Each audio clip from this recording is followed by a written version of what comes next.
Hello friend, मैं आनंद राज। आप सब देखिए course 1 childhood and growing up का मैराथन वीडियो हम डाल दिए थे। जो लोग नहीं देखे हैं जाकर देख लीजिए, प्लेलिस्ट में आपको मिल जाएगा, समझे। या लिखिएगा Anand Raj marathon video 2025 course 1 तो आ जाएगा, समझे। या चाइल्डहुड एंड ग्रोविंग अप लिखिएगा तो आ जाएगा। आज हम कोर्स 2 का है, उसका हम मैराथन वीडियो लेके आए हैं। और साथ में एक और चीज़ बताना चाहते हैं कि आपका बीएड फर्स्ट ईयर हो, समझे, कोई भी यूनिवर्सिटी हो, समझे। आपको देखिए ज़्यादा दिन का क्लास नहीं चल रहा है। ये 10 जितना दिन आपका एग्ज़ाम चलेगा उतना दिन आपका क्लास चलेगा।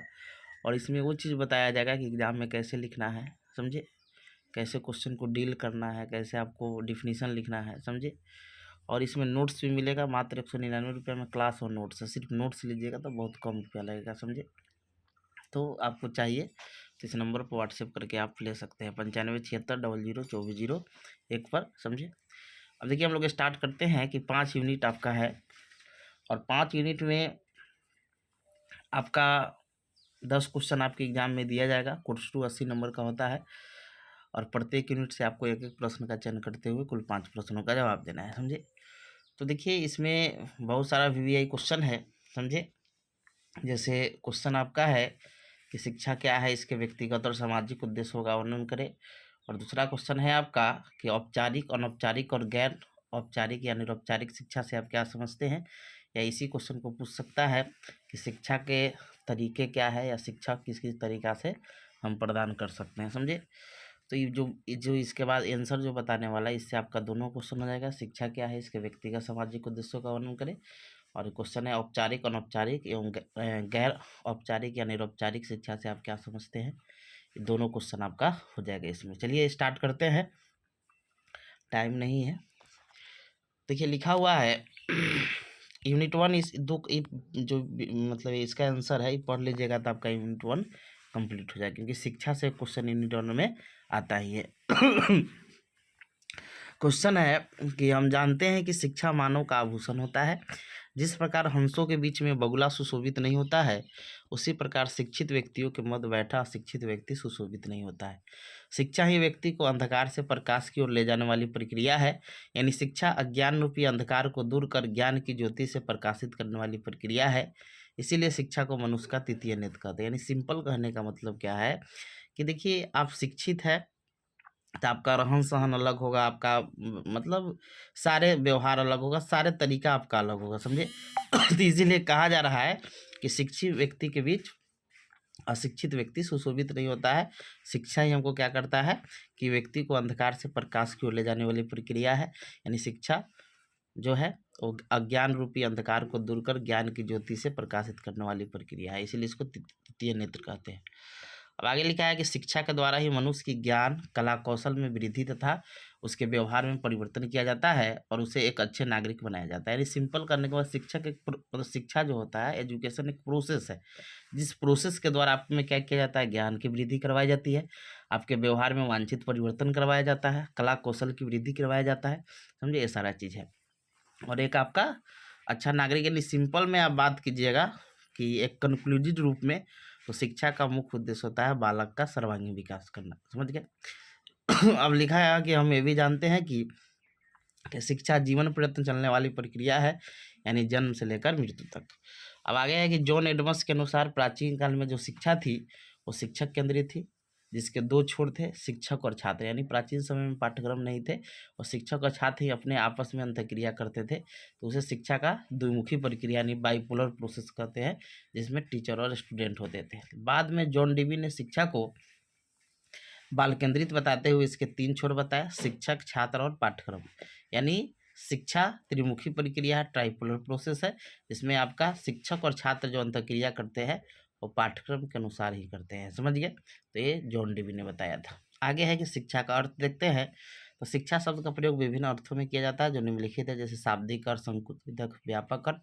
तो शाब्दिक अर्थ में लिखा है कि शिक्षा शब्द संस्कृत के शिष्य धातु से बना हुआ है, जिसका अर्थ होता है सीखना या सिखाना। यानी शिक्षा सीखने सिखाने की प्रक्रिया है।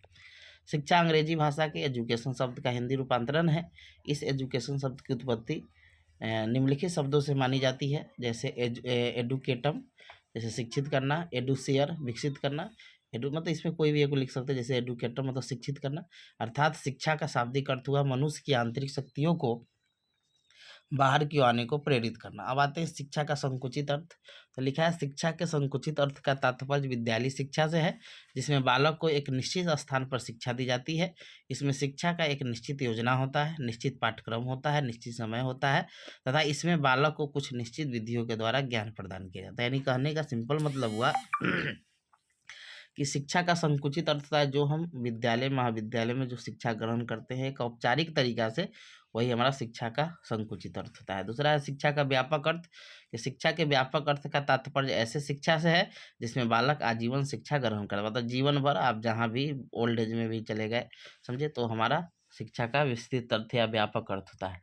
शिक्षा के व्यापक अर्थ के अनुसार शिक्षा आजीवन चलने वाली प्रक्रिया है जो बालक के जन्म से लेकर मृत्यु तक निरंतर चलती है।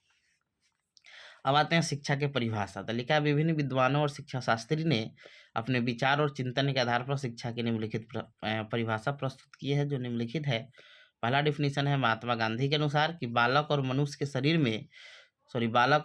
शरीर, मन तथा आत्मा में जो कुछ भी श्रेष्ठ है उसे बाहर निकालने को ही शिक्षा कहते हैं। यानी महात्मा गांधी के अनुसार डिफिनीशन कहा गया है कि बालक और मनुष्य के शरीर में या छात्र के शरीर में जो कुछ भी उसके मन, मस्तिष्क और आत्मा में जो कुछ भी श्रेष्ठ है उसे बाहर निकालना ही शिक्षा है। दूसरा है रविन्द्रनाथ टैगोर के अनुसार कि शिक्षा का अर्थ मस्तिष्क को इस योग्य बनाना है कि वह सत्य की खोज कर सके। समझ गए। अगला है भागवत गीता के अनुसार कि सा विद्या विमुक्त, यानी विद्या वही है जो बंधनों से मुक्त करे। आगे है स्वामी विवेकानंद के अनुसार शिक्षा मनुष्य को अंदर निहित शक्तियों को प्रकट करती है। रस्तु के अनुसार अच्छा डिफिनीशन है कि स्वस्थ शरीर में स्वस्थ वस्तु का निर्माण होता है, ये शिक्षा है। तो ये आपका विभिन्न डिफिनीशन है, समझे। आपको जो अच्छा लगे उसको क्या कर सकते हैं, लिख सकते हैं, समझ गए। जो 4-5 को है तो एग्जाम में 2-3 लिख सकते हैं। अब हम लोग आते हैं, अब रोवेल प्लेटो के अनुसार भी है, ये भी देख सकते हैं। अब आते हैं शिक्षा के प्रकार, या इसी को हम बोलते हैं शिक्षा प्रदान करने का तरीका। तो शिक्षा के 3 रूप बोल सकते हैं या 3 प्रकार बोल सकते हैं, या 3 तरीका से हम शिक्षा प्रदान कर सकते हैं। एक होता है फॉर्मल एजुकेशन, एक होता है इनफॉर्मल एजुकेशन, एक होता है नॉन फॉर्मल एजुकेशन, यानी औपचारिक शिक्षा, अनौपचारिक शिक्षा, और इसी को तीसरा को बोलते हैं निरौपचारिक शिक्षा, जिसे नॉन फॉर्मल एजुकेशन बोलते हैं, समझ। लिखा है औपचारिक शिक्षा में कि वह शिक्षा जो विद्यालय, महाविद्यालय और विश्वविद्यालयों में दी जाती है तो उसे औपचारिक, नहीं जिसके लिए एक फिक्स टाइम हो, समझे, फिक्स पाठ्यक्रम हो, जिसमें एग्जाम एक निश्चित समय पर के बाद होता होगा, सर्टिफिकेट मिलता होगा, तो ऐसे शिक्षा को हम लोग औपचारिक शिक्षा कहते हैं, जो विद्यालय, महाविद्यालय, विश्वविद्यालय में हम लोग प्राप्त करते हैं। इस शिक्षा का उद्देश्य, पाठ्यक्रम, शिक्षण विधि सभी निश्चित होती है। यह शिक्षा योजनाबद्ध भी होती है। औपचारिक शिक्षा में सीखने वाले को विद्यालय, महाविद्यालय के समय सारणी के अनुसार कार्य करना पड़ता है। इस शिक्षा व्यवस्था में परीक्षा लेने और प्रमाण पत्र प्रदान करने की व्यवस्था होती है। इस शिक्षा की सबसे बड़ी विशेषता यह है कि यह व्यक्ति, समाज और राष्ट्र की आवश्यकता की पूर्ति करता है। यह व्यक्ति में ज्ञान और कौशल का विकास करती है और व्यक्ति को किसी व्यवसाय अथवा उद्योग के लिए योग्य बनाती है, यानी उसके लिए तैयार करती है। दूसरा है अनौपचारिक शिक्षा, कि वह शिक्षा जिसकी कोई योजना बनाई नहीं जाती है, जिसका न उद्देश्य निश्चित होता है, न ही पाठ्यक्रम और न ही शिक्षण विधि, और जो आकस्मिक मतलब होता है कि कंटिन्यू रूप से सदैव चलती रहती है, उसे अनौपचारिक शिक्षा कहते हैं। यह शिक्षा मनुष्य के जीवन भर चलती है। जीवन भर के मतलब शिक्षा के यही विस्तृत अर्थ हुआ। मनुष्य जीवन के प्रत्येक क्षण में इस शिक्षा को लेता रहता है। प्रत्येक क्षण वह अपने संपर्क में आए व्यक्तियों और वातावरण से सीखता रहता है। बच्चों की प्रथम शिक्षा अनौपचारिक वातावरण में ही, घर में पूरी होती है। अब आते हैं निरौपचारिक शिक्षा। तो वह शिक्षा जो औपचारिक शिक्षा के भांति विद्यालय, महाविद्यालय और विश्वविद्यालय की सीमा में नहीं बंधी जाती है, परंतु औपचारिक शिक्षा की तरह इसके उद्देश्य और पाठ्यक्रम निश्चित होते हैं, उसे निरौपचारिक शिक्षा कहते हैं। जैसे पौध शिक्षा हो गया, सतत शिक्षा, खुली शिक्षा, open education, through distance education है। ये सब निरौपचारिक शिक्षा के विभिन्न रूप है। इस शिक्षा की सबसे बड़ी विशेषता यह है कि इसके द्वारा उन बच्चों या व्यक्तियों को भी शिक्षित किया जाता है जो औपचारिक शिक्षा का लाभ नहीं उठाते, जैसे वे लोग जो विद्यालय शिक्षा नहीं पूरी कर पाए हैं, या जो लोग वैसे लोग जो पौध व्यक्ति जो पढ़ना चाहते हैं। तीसरा है कामकाजी महिलाएं। चौथा है कि जो लोग औपचारिक शिक्षा से ज़्यादा पैसा मतलब व्यय नहीं कर सकते हैं। अभी देखिए ऑनलाइन है, कोटा जाके चुप प्रसादा 2 लाख 3 लाख फी था, अभी क्या है 10,000 5,000 में कोर्स मिल जा रहा है। अब आते हैं हम लोग वर्तमान समय में शिक्षा के उद्देश्य देखते हैं, समझ गए। तो लिखा है कि वर्तमान समय में शिक्षा के मुख्य रूप से दो उद्देश्य है, एक है व्यक्तिगत उद्देश्य, एक है सामाजिक उद्देश्य, समझ गए। अब देखिए इसी में आपका पूछ देगा क्वेश्चन की शिक्षा की प्रकृति बताइए, तो सिंपल है, बोलिएगा शिक्षा जीवन पर्यंत चलने वाली प्रक्रिया है। मतलब शिक्षा के निम्नलिखित पॉइंट मान लीजिए 7-8 को लिखना होगा, शिक्षा का प्रकृति पूछ दे या विशेषता पूछ दे, जो भी हो, तो सबसे पहला पॉइंट हो जाएगा कि शिक्षा के द्वारा बच्चों का क्या होता है, सर्वांगीण विकास होता है। ये सब पॉइंट लिख लीजिए, वहाँ लिख सकते हैं। शिक्षा के द्वारा क्या होता है, बच्चों का सर्वांगीण विकास होता है। दूसरा था शिक्षा के द्वारा हमारे व्यवहार में एक वांछित परिवर्तन आता है, व्यवहार में एक वांछित परिवर्तन आता है। तीसरा लिख सकते हैं कि शिक्षा के द्वारा हमारे ज्ञान कला कौशल में वृद्धि कराया जाता है। चौथा लिख सकते हैं कि शिक्षा एक जीवन पर्यंत चलने वाली प्रक्रिया है, समझे। अगला लिख सकते हैं कि शिक्षा एक प्रक्रिया है जो बाल केंद्रित मतलब वर्तमान समय में एक त्रिध्रुवीय प्रक्रिया है, समझ गए। वर्तमान समय में शिक्षा एक त्रिध्रुवीय प्रक्रिया है। फिर लिख सकते हैं कि शिक्षा मनुष्य का तृतीय नेत्र है, समझे। ये सब 5-7 को पॉइंट लिख सकते हैं जब प्रकृति या विशेषता पूछे तो। अब चलिए हम लोग आते हैं इसके उद्देश्य देखते हैं। तो दो तरह का उद्देश्य, एक होता है व्यक्तिगत उद्देश्य, एक होता है सामाजिक उद्देश्य। देखिए व्यक्तिगत उद्देश्य मतलब खुद का विकास हो शिक्षा के द्वारा, जैसे आपका शारीरिक विकास होगा, मानसिक विकास होगा, चारित्रिक विकास होगा, सांस्कृतिक विकास होगा, व्यवसायिक विकास होगा, भाषाई विकास होगा, मतलब जितना भी विकास होता है इसमें आप मेंशन कर सकते हैं। इसमें संवेगात्मक विकास भी लिख सकते हैं। इधर है सामाजिक उद्देश्य में लिखा है राजनीतिक उद्देश्य, लोकतांत्रिक भावना, विश्व बंधुत्व इसमें नहीं लिखा है, लिख दीजिएगा विश्व बंधुत्व का, विश्व शांति का, समझे। ये सब चीज़ जोड़ सकते हैं। लोकतांत्रिक नागरिकता की भावना जागृत करना, जनतांत्रिक भावना का विकास, अंतर्राष्ट्रीय भावना का विकास, समझे। विश्व बंधुत्व हो गया, शांति हो गया, समझे। ये सब चीज़ का आप मतलब सामाजिक आपका उद्देश्य होगा। तो इसी चीज़ को एक्सप्लेन किया आप कर सकते हैं, समझे। इसको कि शारीरिक विकास में आप शिक्षा के द्वारा, समझे, आपका कैसे, जैसे संतुलित आहार लेते हैं, तो जब तक आप शिक्षा के द्वारा संतुलित आहार के बारे में नहीं पढ़िएगा तब तक कैसे आपका शरीर का अच्छा से विकास होगा। तो यह शारीरिक विकास हो गया। फिर उसके बाद मानसिक विकास हो गया, आपको शिक्षा के द्वारा चिंतन मनन ये सब करते हैं। तीसरा चारित्रिक कि हम अपने आज की परिस्थिति के अनुसार, समझे, इसको बहुत ज़्यादा महत्व देते हैं क्योंकि इसका बहुत ज़्यादा ह्रास हो रहा है। सांस्कृतिक विकास हो गया, सभ्यता का विकास, ये सब आप जोड़ सकते हैं। फिर है आपका व्यवसायिक विकास कि आप वर्तमान के अनुसार स्वयं को ढालते हैं, वो किस क्षेत्र में जीविकोपार्जन के लिए तो ये चीज़ कर सकते हैं, समझे। पॉइंट याद रखिए, उसको एक्सप्लेन एग्जाम में कर सकते हैं, समझ गए। फिर है धार्मिक और आध्यात्मिक भावना का विकास, ये भी कर सकते हैं कि हमसे शिक्षा के द्वारा व्यक्तिगत उद्देश्य में धार्मिक और आध्यात्मिक विकास भी होता है, समझ गए। तो ये भी कर सकते हैं। आगे है मानसिक स्वास्थ्य का विकास, ये भी आपका आ जाएगा। अगला है व्यक्तित्व का विकास, आपका पर्सनालिटी का भी डेवलपमेंट होता है। अगला है नेतृत्व क्षमता का विकास, ये भी आपका होता है, मतलब लीडरशिप भावना विकास होता है। अब आते हैं राजनीतिक उद्देश्य में। तो देखिए राजनीतिक उद्देश्य हो गया आपका, सामाजिक उद्देश्य में हो गया आपका राजनीतिक, समाज में ही चमकाते हैं आप अपना। दूसरा है लोकतांत्रिक नागरिकता की भावना जागृत करना, दूसरा पॉइंट हो गया। तो इसको एक्सप्लेन, खाली पॉइंट याद रखिए, एक्सप्लेन खुद से कर सकते हैं। अगला है समाजवाद की भावना का विकास करना।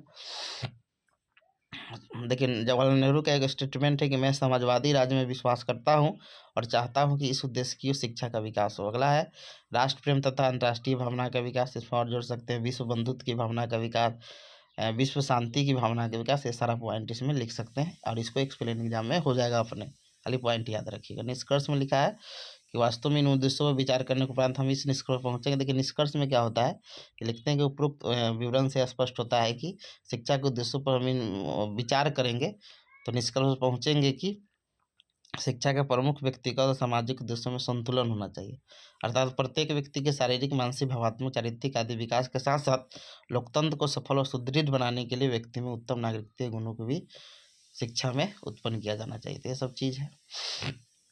देखिए अगला क्वेश्चन है, ये भी बहुत वीवीआई है। क्वेश्चन है कि शिक्षा को परिभाषित कीजिए, शिक्षा एक द्विध्रुवीय प्रक्रिया, इस कथन की व्याख्या करें। तो देखिए शिक्षा का डिफिनीशन तो हम पहले ही बता दिए हैं, समझे। इंट्रोडक्शन भी सेम ही होगा, समझे। प्रस्तावना जो है डायरेक्ट हम त्रिध्रुवीय प्रक्रिया से आएंगे, लेकिन थोड़ा इंट्रोडक्शन थोड़ा देख देते हैं। लेकिन सेम वही है जो क्योंकि शिक्षा से ही रिलेटेड है, तो दोनों का सेम ही इंट्रोडक्शन होगा। तो वही चीज़ है जो भी बताए हैं, समझे, जिसके द्वारा आपका ज्ञान कौला कौशल, समझे, अशिक्षित व्यक्ति जो होता है नहीं सो पाते, तो आपको बताया ही है अभी जस्ट, समझ गए। अब डायरेक्ट हम आते हैं इसके त्रिध्रुवीय प्रक्रिया में। तो लिखा है जॉन डीवी ने शिक्षा को बाल केंद्रित बताते हुए उसके 3 छोर बताया: शिक्षक, छात्र और पाठ्यक्रम को। कहीं कहीं सामाजिक वातावरण भी लिखता है, क्योंकि पाठ्यक्रम अनिवार्य सामाजिक वातावरण के अनुसार ही होता है, समझे। तो 3 यानी शिक्षा त्रिमुखी प्रक्रिया। अब लिखा है कि जॉन डीवी के अनुसार शिक्षा एक त्रिमुखी प्रक्रिया है, अर्थात शिक्षा के 3 अंग है: शिक्षक, बालक और पाठ्यक्रम। अब देखिए सबके बारे में बारी बारी से एक्सप्लेन कर दिया है, समझे। लिखा है कि प्राचीन युग में शिक्षक को मुख्य स्थान है। पहले प्राचीन समय में हमारा शिक्षा जो था वो था ध्रुवीय प्रक्रिया, समझ गए, तथा बालक का गौण, यानी उसमें टीचर ही मुख्य रूप से थे। ध्रुवीय जो आपका शिक्षक केंद्रित था और बालक का महत्व नहीं था। लेकिन वर्तमान समय में बाल केंद्रित होने के कारण बालक ही मुख्य केंद्र का बिंदु है, समझ गए। तो ये लिखा है कि प्राचीन युग में शिक्षक को मुख्य स्थान प्राप्त था, तब बालक को गौण। वर्तमान युग की शिक्षा में इसका उल्टा हो गया है। इसमें संदेह नहीं है कि आधुनिक शिक्षा में शिक्षक का स्थान यद्यपि गौण हो गया है तथा बालक का मुख्य, फिर भी शिक्षक का उत्तरदायित्व पहले से और भी अधिक, अभी मार्गदर्शनकर्ता के रूप में हो गया है, अधिगम मतलब सह अधिगमकर्ता के रूप में हो गया है, आपका सहयोगकर्ता के रूप में हो गया है। फिर आगे लिखा है यही कारण है कि आधुनिक युग में शिक्षक केवल बालक के वातावरण का निर्माता भी है। शिक्षा की प्रक्रिया में शिक्षक को 2 कार्य है: वातावरण का महत्वपूर्ण अंग होने के नाते वह अपने व्यक्तित्व के प्रभाव से बालक के व्यक्तित्व को प्रभावित करते हैं। दूसरा है कि वातावरण का निर्माता, मतलब वातावरण का वही पाठ्यक्रम हो गया, निर्माता होने के नाते उसे ऐसे परिस्थिति का निर्माण करना पड़ता है जिनमें रहते हुए बालक उन क्रियाशीलनों तथा अनुभवों को ज्ञान प्राप्त कर सके, क्रियान्वयन होगा, मतलब क्रियाशील होगा, तथा अनुभवों को ज्ञान प्राप्त कर सके, जिसके द्वारा उसकी समस्त आवश्यकता यानी उसका सर्वांगीण विकास हो सके तथा वह एक सुखी और संपन्न जीवन व्यतीत करके उस समाज के कल्याण हेतु अपना यथाशक्ति योगदान देता रहे, जिसका वह एक महत्वपूर्ण अंग है। इसके अतिरिक्त शिक्षा के उद्देश्यों में एक मुख्य उद्देश्य बालक के चरित्र का भी निर्माण करना भी है। इस उद्देश्य को प्राप्त करने के लिए शिक्षक के व्यक्तित्व का प्रभाव विशेष महत्व रखता है।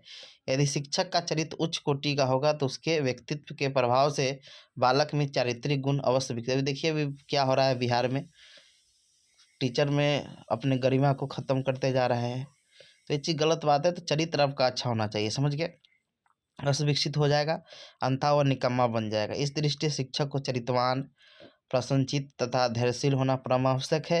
यही नहीं, शिक्षक को अपने विषय पर पूर्ण तथा अन्य विषयों का समान ज्ञान भी अवश्य होना चाहिए। इसमें उसे अपने कार्यों में सफलता मिलेगी और कक्षा में अनुशासन भी बना रहेगा। वर्तमान युग में शिक्षक के लिए सच्चा सच्चित और पंडित्व के साथ साथ आधुनिक शिक्षण पद्धतियों का भी ज्ञान होना भी परम आवश्यक है, जिससे वह उचित शिक्षण विधियों का प्रयोग कर बालक का अधिक से अधिक विकास कर सके। यानी संक्षेप में हम कह सकते हैं शिक्षक राष्ट्र का प्रमुख अंग है और निर्माता भी है, जो बालक के भविष्य का निर्माण करता है।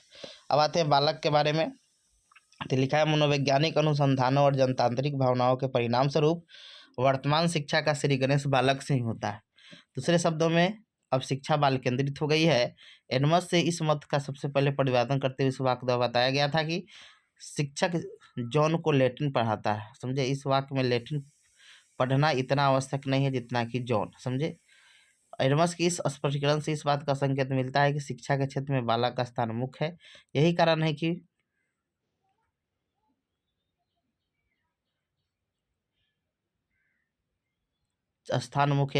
वर्तमान युग में सभी शिक्षा शास्त्री बालक को सच्चे अर्थ में शिक्षित करने के लिए इस बात पर जोर देते हैं कि शिक्षा का समस्त कार्य बालक की रुचि, उसकी योग्यता, क्षमता और आवश्यकता के अनुसार। देखिए सिंपल चीज़ है, इसको आप अपना भाषा में लिखिएगा। ऐसे लिख सकते हैं कि वर्तमान समय में बाल केंद्रित शिक्षा प्रणाली होने के कारण हम बालक को एक मुख्य स्थान देते हैं। उसकी योग्यता, उसकी क्षमता, समझे, उसकी आवश्यकता, उसकी रुचि के अनुसार हम लोग शिक्षा प्रदान करते हैं। पियाजे ने, इसमें लिख सकते हैं, पियाजे ने बालक को नन्हे वैज्ञानिक और पर्यावरण का सक्रिय निर्माता कहा था, जो ज्ञान का स्वयं सृजन कर सकता है। अपना लैंग्वेज में लिख सकते हैं, थोड़ा ये अथी का है। पाठ्य पुस्तक सब बाल केंद्रित हो गई है। कोई भी शिक्षक अपने कार्य में उस समय तक सफल नहीं हो सकता जब तक बालक के स्वभाव का पूरा से पूरा ज्ञान न हो, तब तक आप पढ़ा ही नहीं सकते हैं। दूसरे शब्दों में आज उसी व्यक्ति को योग शिक्षक कहा जाता है जिसे अपने विषय के ज्ञान ज्ञान के साथ साथ मनोविज्ञान का भी ज्ञान हो। मतलब बालक का बाल मनोविज्ञान का ज्ञान नहीं होगा तब अच्छा से टीचिंग करा ही नहीं सकते। अब आते हैं तीसरा है पाठ्यक्रम। तो शिक्षा प्रक्रिया में पाठ्यक्रम का महत्वपूर्ण स्थान है। यह बालक तथा शिक्षक के बीच कड़ी का काम करता है तथा दोनों की सीमाओं को निश्चित करके शिक्षा की समस्त योजना को शिक्षा के उद्देश्यों के अनुसार संचालित करता है। आप देखिए जो आपका इसका है कैरिकुलम क्या है, तो शिक्षा एक त्रिभुज प्रक्रिया, इसके 3 अंग है, शिक्षक, शिक्षार्थी और पाठ्यक्रम। संपूर्ण शिक्षा की प्रक्रिया के धुरी पाठ्यक्रम ही है। कैरिकुलम शिक्षा तथा शिक्षण का स्वरूप पाठ्यक्रम के प्रारूप द्वारा ही निर्धारित होता है। कैरिकुलम शब्द की उत्पत्ति लैटिन भाषा के कुरियर शब्द से हुआ है जिसका अर्थ होता है रेस कोर्स यानी दौड़ का मैदान, जिस पर व्यक्ति दौड़ कर किसी लक्ष्य को पहुंचता है। इस दृष्टिकोण के से शिक्षा एक ऐसा दौड़ बन जाती है जो पाठ्यक्रम के मार्ग पर दौड़ी जाती है और जिसके द्वारा बालक के व्यक्तित्व विकास यानी उसका सर्वांगीण विकास रूपी लक्ष्य को प्राप्त किया जाता है। विभिन्न दार्शनिक विचारधाराओं ने भी शिक्षा के जिन उद्देश्यों का निर्धारण किया उसकी प्राप्ति पाठ्यक्रम के द्वारा ही होती है ना। शिक्षा का जो उद्देश्य होता है उसकी प्राप्ति पाठ्यक्रम द्वारा होती है, इसीलिए पाठ्यक्रम को शैक्षिक उद्देश्य की प्राप्ति का साधन भी कहा जाता है। अब आते हैं इसका एम देखते हैं। तो पाठ्यक्रम का उद्देश्य बालक का चतुर्मुखी यानी सर्वांगीण विकास करना है। पाठ्यक्रम का उद्देश्य छात्रों की रुचि योग्यता क्षमताओं का विकास करना होता है। पाठ्यक्रम का उद्देश्य धर्मनिरपेक्षता और प्रजातंत्र की भावना का विकास करना होता है। पाठ्यक्रम का उद्देश्य कुछ सामाजिक गुणों जैसे ईमानदारी, सत्यता, सद्भाव आदि का विकास करना होता है। पाठ्यक्रम ऐसा होना चाहिए जिसके द्वारा छात्र अपने जीवन मूल्यों का निर्माण कर स्वयं सीख सके। समझे, पाठ्यक्रम ऐसा होना चाहिए जिससे छात्रों के अंतर्निहित शक्तियों का विकास हो। पाठ्यक्रम का उद्देश्य अच्छे नागरिकों का निर्माण करना है। अभी हो गया। अब आते हैं बहुत वीवीआई क्वेश्चन है। यूनिट 1 आपका कंप्लीट हो गया, ये पढ़ लीजिएगा, आपका यूनिट 1 कंप्लीट हो गया, समझ गए। अब हम लोग आएंगे यूनिट 2 का क्वेश्चन में। देखिए आयोग से क्वेश्चन पूछता है, मुदालियर आयोग, कोठारी कमीशन, आर्थिक विकास या कुछ संविधान से रहता है। 2-3 टाइप मतलब इसका पैटर्न है जो पूछा जाता है। सबसे पहले हम देखेंगे आर्थिक विकास से आप क्या समझते हैं, किसी राष्ट्र के आर्थिक विकास में शिक्षा कैसे मदद करती है, समझ गए। तो लिखा है, हम जानते हैं कि वर्तमान समय का युग तकनीक का युग हो गया है, इसीलिए किसी भी देश के आर्थिक विकास में शिक्षा का महत्वपूर्ण योगदान है। किसी भी देश के आर्थिक विकास के प्रत्येक अंग उत्पादन, वितरण, संगठन, प्रशासन और अनुसंधान से मनुष्य का घनिष्ठ संबंध। देखिए आर्थिक विकास के 5 अंग होते हैं, उत्पादन, वितरण, संगठन, प्रशासन और अनुसंधान। मतलब रिसर्च होते रहता है, मार्केट में क्या नया होना चाहिए, इससे घनिष्ठ संबंध है। मनुष्य की क्षमता, योग्यता तथा निपुणता को जितना अधिक शिक्षा के द्वारा बढ़ाया जाएगा उतना ही अधिक प्रभाव किसी भी देश के आर्थिक विकास पर होगा। आर्थिक विकास श्रमिकों की कार्यकुशलता पर निर्भर करता है और श्रमिकों की कार्यकुशलता उनकी शिक्षा पर निर्भर करता है। यानी जैसा आपका देश का शिक्षा होगा वैसा ही उस देश के मजदूरों में या जो भी है उनमें कार्यकुशलता हो। श्रमिकों की कार्यकुशलता उसकी शिक्षा पर निर्भर करता है। इससे पता चलता है कि शिक्षा हमारे आर्थिक विकास का अभिन्न अंग बन गई है। हम जानते हैं कि शिक्षा लोगों की तकनीकी ज्ञान, विवेक और साहस में वृद्धि करती है जिससे आर्थिक क्रियाओं का विस्तार होता है। अब आते हैं आर्थिक विकास का अर्थ एवं परिभाषा। लेकिन आर्थिक विकास का समान अर्थ है कि किसी भी देश के राष्ट्रीय उत्पादन में वृद्धि होती है, राष्ट्रीय आय और प्रति व्यक्ति आय बढ़ती है और पूंजी निर्माण की दर में वृद्धि होती है। अब आइए, विभिन्न अर्थशास्त्री ने अपने तर्क और चिंतन के आधार पर आर्थिक विकास की निम्नलिखित परिभाषा दी है। पहला है पॉल एल्बर्ट के अनुसार कि आर्थिक विकास का संबंध उस उद्देश्य से होता है जो एक देश के द्वारा अपनी वास्तविक आय में वृद्धि करने के लिए समस्त उत्पादन साधनों का प्रयोग करता है, मगर कैसे उसका वृद्धि हो। दूसरा डिफिनीशन है डी वाइट सिंह के अनुसार कि आर्थिक विकास एक बहुमुखी धारणा है जिसमें केवल मौद्रिक आय में ही वृद्धि नहीं होती है बल्कि वास्तविक आदतों, शिक्षा, जन स्वास्थ्य आदि में भी सुधार होता है। जैसे आपका पैसा बढ़ेगा, आर्थिक विकास होगा तो आपका सब चीज़, हेल्थ फैसिलिटी बढ़ेगा, खान पान का भी क्वालिटी बढ़ेगा, ये सारा चीज़। तीसरा डिफिनीशन है आर्थिक विकास उस प्रक्रिया को बताता है जिसमें बढ़ती हुई पूंजी की आवश्यकता एक निश्चित सीमा तक प्रति व्यक्ति उत्पादन में वृद्धि होती है। अब आते हैं इसका शिक्षा और आर्थिक विकास में क्या संबंध है। तो लिखा, हम जानते हैं कि शिक्षा आर्थिक का बड़ा ही सशक्त साधन है। अमेरिका के प्रसिद्ध अर्थशास्त्री शुल्ज ने इस संबंध में लिखा है कि कल्पना कीजिए कि एक अर्थव्यवस्था में पर्याप्त, अर्थव्यवस्था देश का है, देश नहीं बोलते भारत देश की अर्थव्यवस्था, अर्थव्यवस्था मतलब देश का होता है। तो कल्पना कीजिए कि एक अर्थव्यवस्था में पर्याप्त भूमि है, अच्छी भौतिक परिस्थितियां है, पर्याप्त पूंजी है, उत्पादन की तकनीकी भी है, किंतु प्रशिक्षित श्रमिक नहीं है, तो उस देश का आर्थिक विकास। देखिए, जब तक आपका प्रशिक्षित श्रमिक नहीं होगा, ट्रेंड श्रमिक नहीं होगा, तो फिर उस देश का विकास नहीं हो सकता है, क्योंकि शिक्षा के द्वारा ही ये चीज़ आ सकता है। शिक्षा और आर्थिक विकास में निम्नलिखित संबंध है। पहला है, शिक्षा द्वारा तकनीकी क्षेत्र में क्रांति लाई जा सकती है, और तकनीकी क्रांति का प्रमुख प्रभाव देश की उत्पादन क्षमता पर पड़ता है। आपके देश में टेक्नोलॉजी जितना आएगा, उस देश का उत्पादन क्षमता उतना ज़्यादा बढ़ता है। समझे, तकनीकी और वैज्ञानिक ज्ञान से सकल राष्ट्रीय उत्पाद, आपका जीडीपी भी बढ़ता है। दूसरा है कि शिक्षा द्वारा ग्रामीण क्षेत्रों में समृद्धि के नए नए मार्ग सुलभ होते हैं। ग्रामीण कृषि ज्ञान का उपयोग कर अपने उत्पादन, मतलब ग्रामीण लोग जो भी है वो कृषि ज्ञान का उपयोग कर अपने उत्पादन में बढ़ाते हैं, कैसे हमको कौन खेत में क्या डालना है, ये सारी चीज़। अगला है, शिक्षा श्रमिकों की कार्य कुशलता में वृद्धि कर मानवीय संसाधनों को बढ़ाती है। अगला है, शिक्षा प्राकृतिक संसाधन का सदुपयोग कर आर्थिक प्रगति का मार्ग प्रशस्त करती है। विश्व के कुछ राज्य जैसे अरब, मेक्सिको, ब्राजील आदि में प्राकृतिक संपदाओं के प्रचुर भंडार है, किंतु शैक्षणिक सुविधा के अभाव में वह राष्ट्र अपने प्राकृतिक संसाधनों का पूर्ण सदुपयोग नहीं कर पाती है, बल्कि इसके विपरीत पर्याप्त राष्ट्रीय विकास नहीं होगा। इसके विपरीत स्विट्जरलैंड हो गया, जर्मनी हो गया, समझे, डेनमार्क हो गया, इस सब के पास सीमित संसाधन है, समझे, और ये सब के पास शिक्षा अच्छा है, तो ये लोग उस चीज़ का, सीमित संसाधनों का भी भरपूर सदुपयोग कर लेती है, जिससे उनका आर्थिक विकास होता है। अगला है, न्यूमैन के अनुसार विचार है कि शिक्षा व्यक्ति में सोचने, समझने और तर्क देने, तुलना करने, विभेद करने, विश्लेषण करने की क्षमता का विकास करती है। इन सब समस्याओं का प्रभाव व्यक्ति के रहन सहन, कार्य करने के ढंग और उत्पादन क्षमता भी पड़ता है। सही बात है। अगला है, शिक्षा द्वारा राष्ट्र की आर्थिक व्यवस्था के दोषों को दूर कर उसे और अधिक प्रभावी बनाया जा सकता है। आगे है, मिडल, समस्त शिक्षा व्यय को मानव में विनियोग कहकर पुकारते हैं। मिडिल का मतलब शिक्षा व्यय की अन्य पूंजीगत मीनी, मतलब ये सब पॉइंट है, आप लिख सकते हैं कि शिक्षा हमारे दृष्टिकोण चिंतन को नई दिशा प्रदान करती है, जिससे पूंजी निर्माण के साथ, ये नहीं कहा जाता पैसा है तो पैसा कमा सकते हो, ये चीज़ है।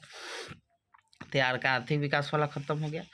अब देखिए, इसमें एक क्वेश्चन पूछता है संविधान से रिलेटेड, या तो क्वेश्चन ऐसे देगा कि समानता, स्वतंत्रता, धर्मनिरपेक्षता और सामाजिक न्याय के संदर्भ में भारतीय संविधान में कौन कौन से प्रावधान है। या देखिए, इसी क्वेश्चन को थोड़ा घुमा के, मतलब इसी क्वेश्चन में थोड़ा, इसी में क्वेश्चन घुमा के देता है, क्या देता है बता देते हैं।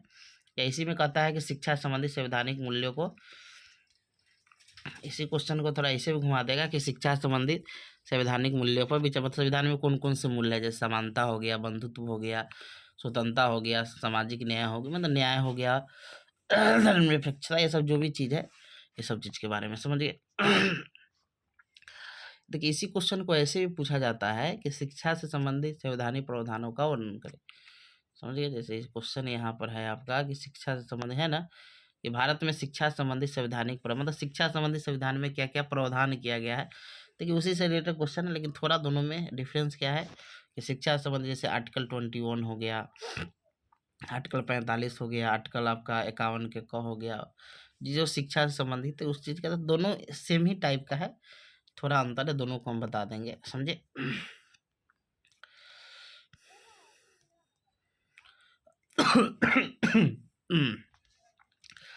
तो क्वेश्चन है आपका, बहुत वीवीआई क्वेश्चन है कि समानता, स्वतंत्रता, धर्मनिरपेक्षता और सामाजिक न्याय के संदर्भ में भारतीय संविधान में कौन कौन से प्रावधान है, विवेचना कीजिए।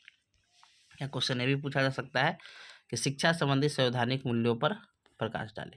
तो लिखा है, किसी भी देश की शासन व्यवस्था को सुचारू ढंग से, इंट्रोडक्शन में तो संविधान के बारे में लिखेंगे, तो किसी भी देश की शासन व्यवस्था को सुचारू ढंग से चलाने के लिए नियम और शर्त का होना बहुत ही जरूरी है। भारत देश के शासन व्यवस्था को सही ढंग से संचालन के लिए एक दस्तावेज है, जिसे संविधान कहते हैं। संविधान किसी भी देश या राजनीतिक के लिए रीढ़ का हड्डी होता है, जिसके बिना सही ढंग से शासन की व्यवस्था भी की कल्पना भी नहीं की जा सकती है। संविधान केंद्र और राज्यों को सही दिशा निर्देश करने वाली एक दस्तावेज है। इसमें विधायिका, कार्यपालिका और न्यायपालिका के लिए भी नियम और शर्त निहित है। भारत के संविधान का निर्माण संविधान सभा ने किया था। संविधान सभा की प्रथम बैठक 9 दिसंबर 1946 ईस्वी को हुई थी।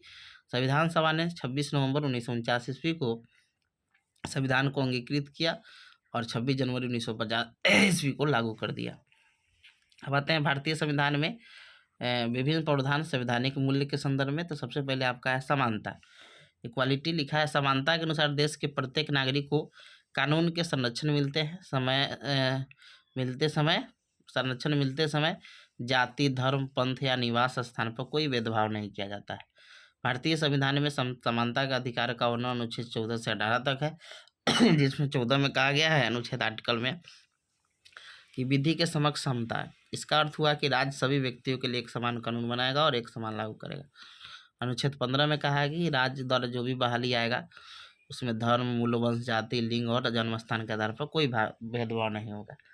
समझिए, सॉरी नहीं, राज्य के द्वारा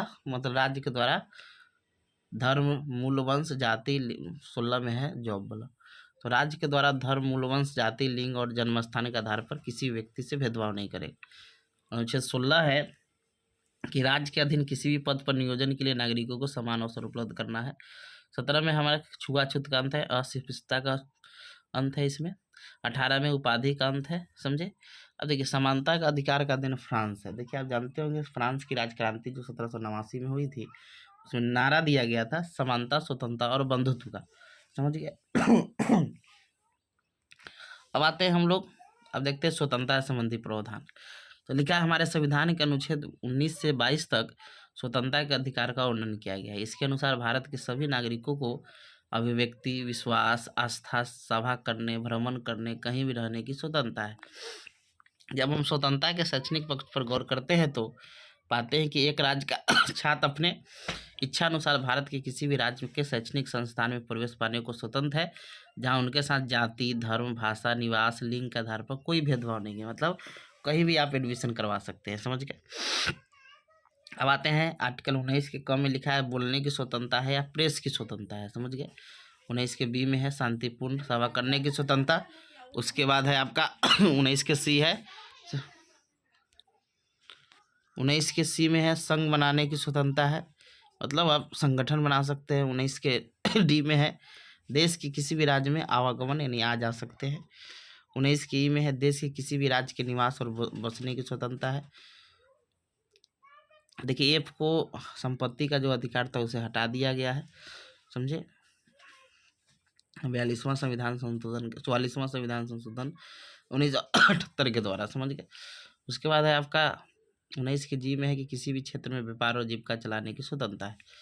अब 20 में है कि अपराधों के लिए दोष सिद्धि की स्वतंत्रता है। 21 के कम है कि राज्य जो है 6 से 14 वर्ष की आयु के समस्त बच्चों के लिए निःशुल्क और अनिवार्य शिक्षा उपलब्ध करवाएगा। और 22 में है आपका कि गिरफ्तारी और निरोध से संरक्षण है। तो ये सारा चीज़ है, आप पढ़ सकते हैं। अब आते हैं न्याय के संदर्भ में। 3 तरह का न्याय हमारे प्रस्तावना में वर्णन किया गया है। भारतीय संविधान में वर्णित मूल्य न्याय का तात्पर्य किसी अदालत द्वारा दिए जाने वाला न्याय से नहीं है। हमारे संविधान द्वारा न्याय की अवधारणा को काफ़ी विस्तृत रूप से किया गया है। संविधान न्याय को सामाजिक, आर्थिक और राजनीतिक क्षेत्र में प्रदान करने पर बल देता है, क्योंकि इन सभी क्षेत्रों में न्याय से ही शिक्षा का अधिकार सभी को समान रूप से प्राप्त हो सकता है। 3 गो न्याय है। भारतीय संविधान के प्रस्तावना में 3 प्रकार के न्याय दिया गया है, सामाजिक न्याय, आर्थिक न्याय और राजनीतिक न्याय। अब सामाजिक न्याय में क्या है, तो सामाजिक न्याय का तात्पर्य है समाज में जो भी असमानताओं को दूर करना है। समझे। यानी जो भी जाति आधार पर है, पैसा के आधार पर है, तथा सामाजिक समता को स्थापना करना है। भारतीय सामाजिक न्याय को प्रभावी बनाना हेतु संविधान में धारा 15, 17, 23, 46, 30 आदि को शामिल किया गया, सामाजिक न्याय स्थापित हो।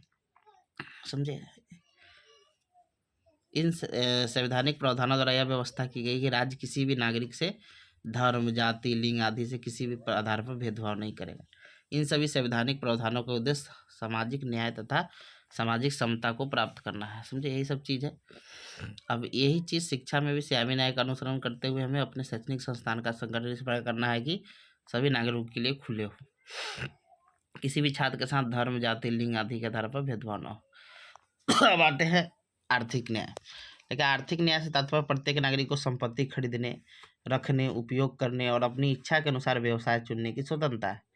लेकिन जब हम शिक्षा के क्षेत्र में नौकरी प्राप्त आर्थिक न्याय की बात करते हैं तो इसका तात्पर्य है कि कोई भी छात्र अपनी जीविका को चुनने के लिए स्वतंत्र होगा, अर्थात वह जीविका हेतु किसी भी प्रकार का प्रशिक्षण प्राप्त करने, किसी भी क्षेत्र में नौकरी करने, समझे, प्राप्त करने के लिए स्वतंत्र होगा। अब आते हैं राजनीतिक न्याय।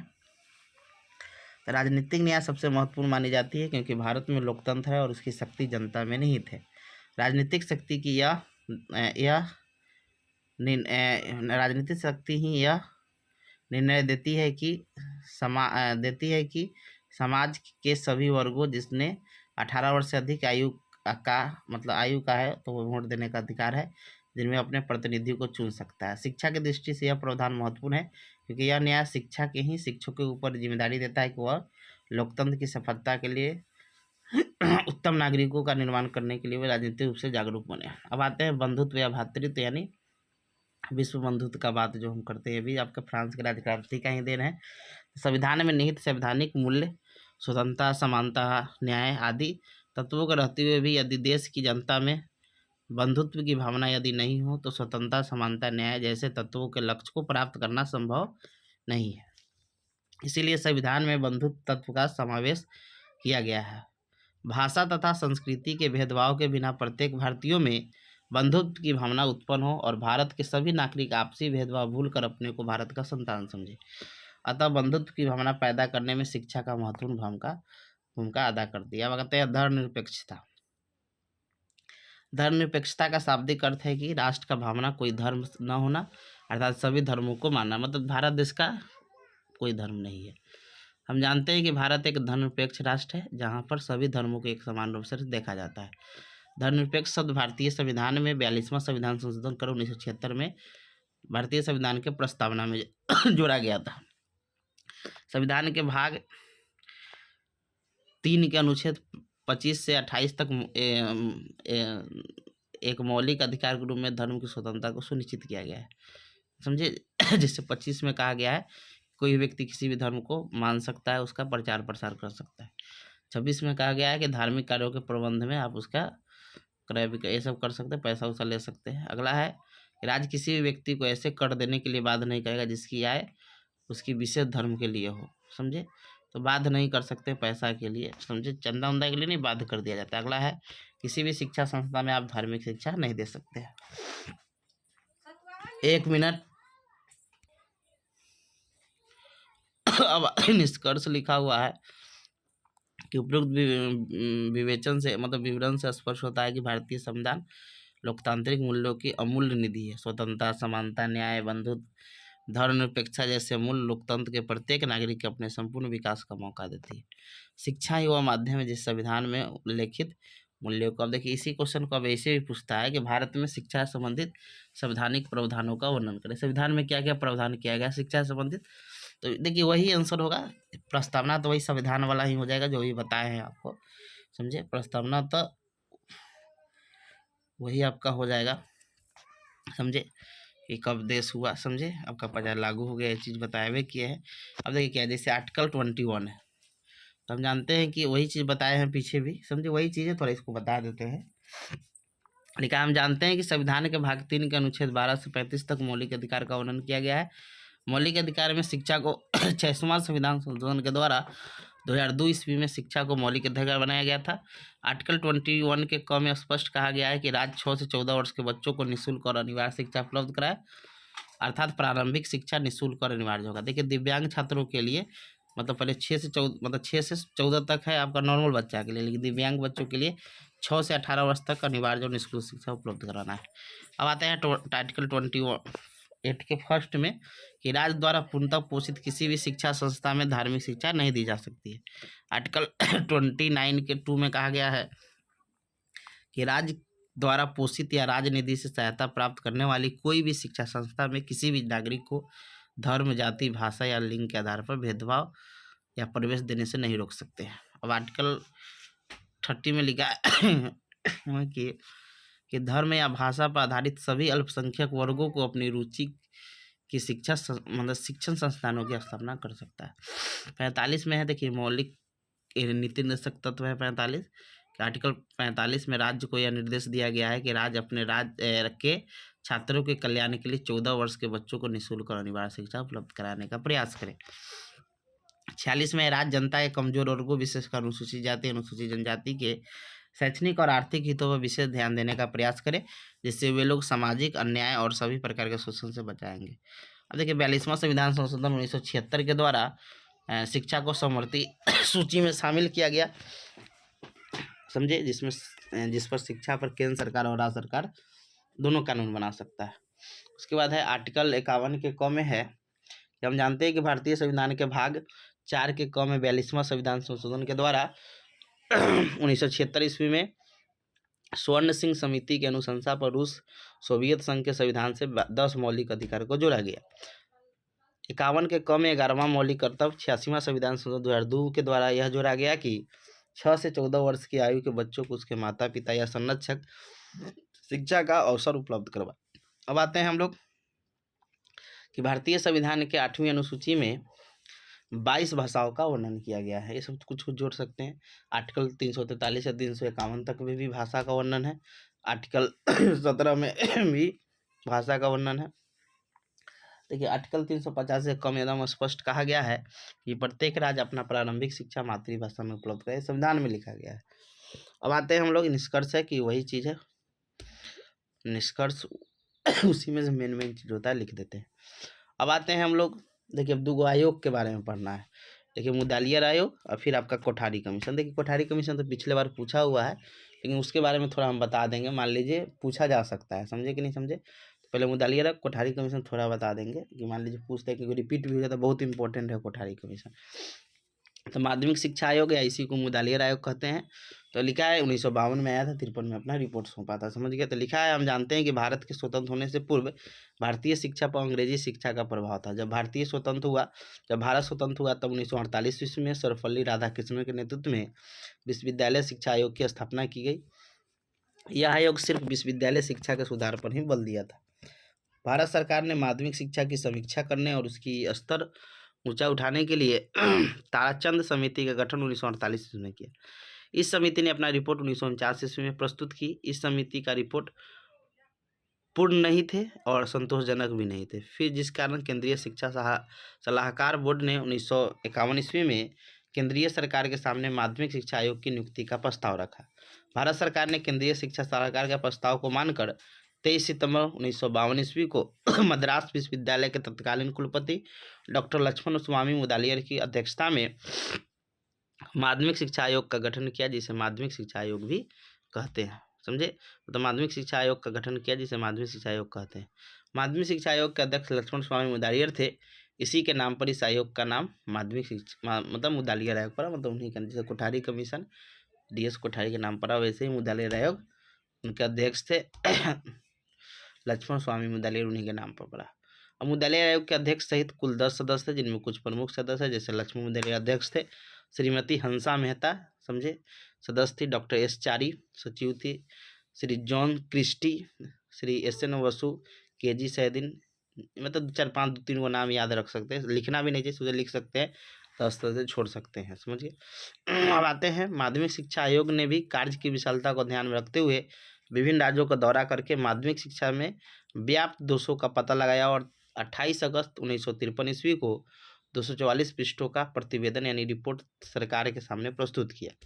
अब क्या सुझाव दिया था, तो लिखा है कि मुदालियर आयोग ने अपने प्रतिवेदन में सर्वप्रथम तत्कालीन माध्यमिक शिक्षा के दोषों को सरकार के लिए ध्यान आकर्षित किया और आयोग ने इन दोषों को दूर करने और माध्यमिक शिक्षा को प्रभावशाली बनाने के लिए मुदालियर कमीशन ने अपने निम्नलिखित सुझाव दिए। पहला दिया कि आयोग ने माध्यमिक शिक्षा को 2 भागों में विभाजित किया, 3 वर्षीय माध्यमिक, 4 वर्षीय उच्च माध्यमिक, यानी ये बांटा था कि 5 से लेकर 8 तक होना चाहिए, समझे, और 8 से लेकर आपका फिर 12 तक होना चाहिए, 2 तरह का में बांटी है। फिर है माध्यमिक शिक्षा प्राथमिक शिक्षा के बाद शुरू होनी चाहिए, ऐसे सिंपल होता ही है कि प्राथमिक के बाद माध्यमिक होता है। अब आते हैं मतलब ये बताता है कि 1 से 5 तक आपका प्राथमिक हो जाएगा, 5 से 8 तक आपका एक माध्यमिक हो जाएगा, समझे, जिसे बोल सकते हैं लोअर सेकेंडरी, और 4 वर्षीय जो अभी चल रहा है 8 से लेकर आपका 12 तक उच्च माध्यमिक हो जाएगा। अगला है माध्यमिक शिक्षा 11 से 17 वर्ष के उम्र में छात्रों के लिए हो और इसकी अवधि 7 वर्षों की होनी चाहिए, समझ गए।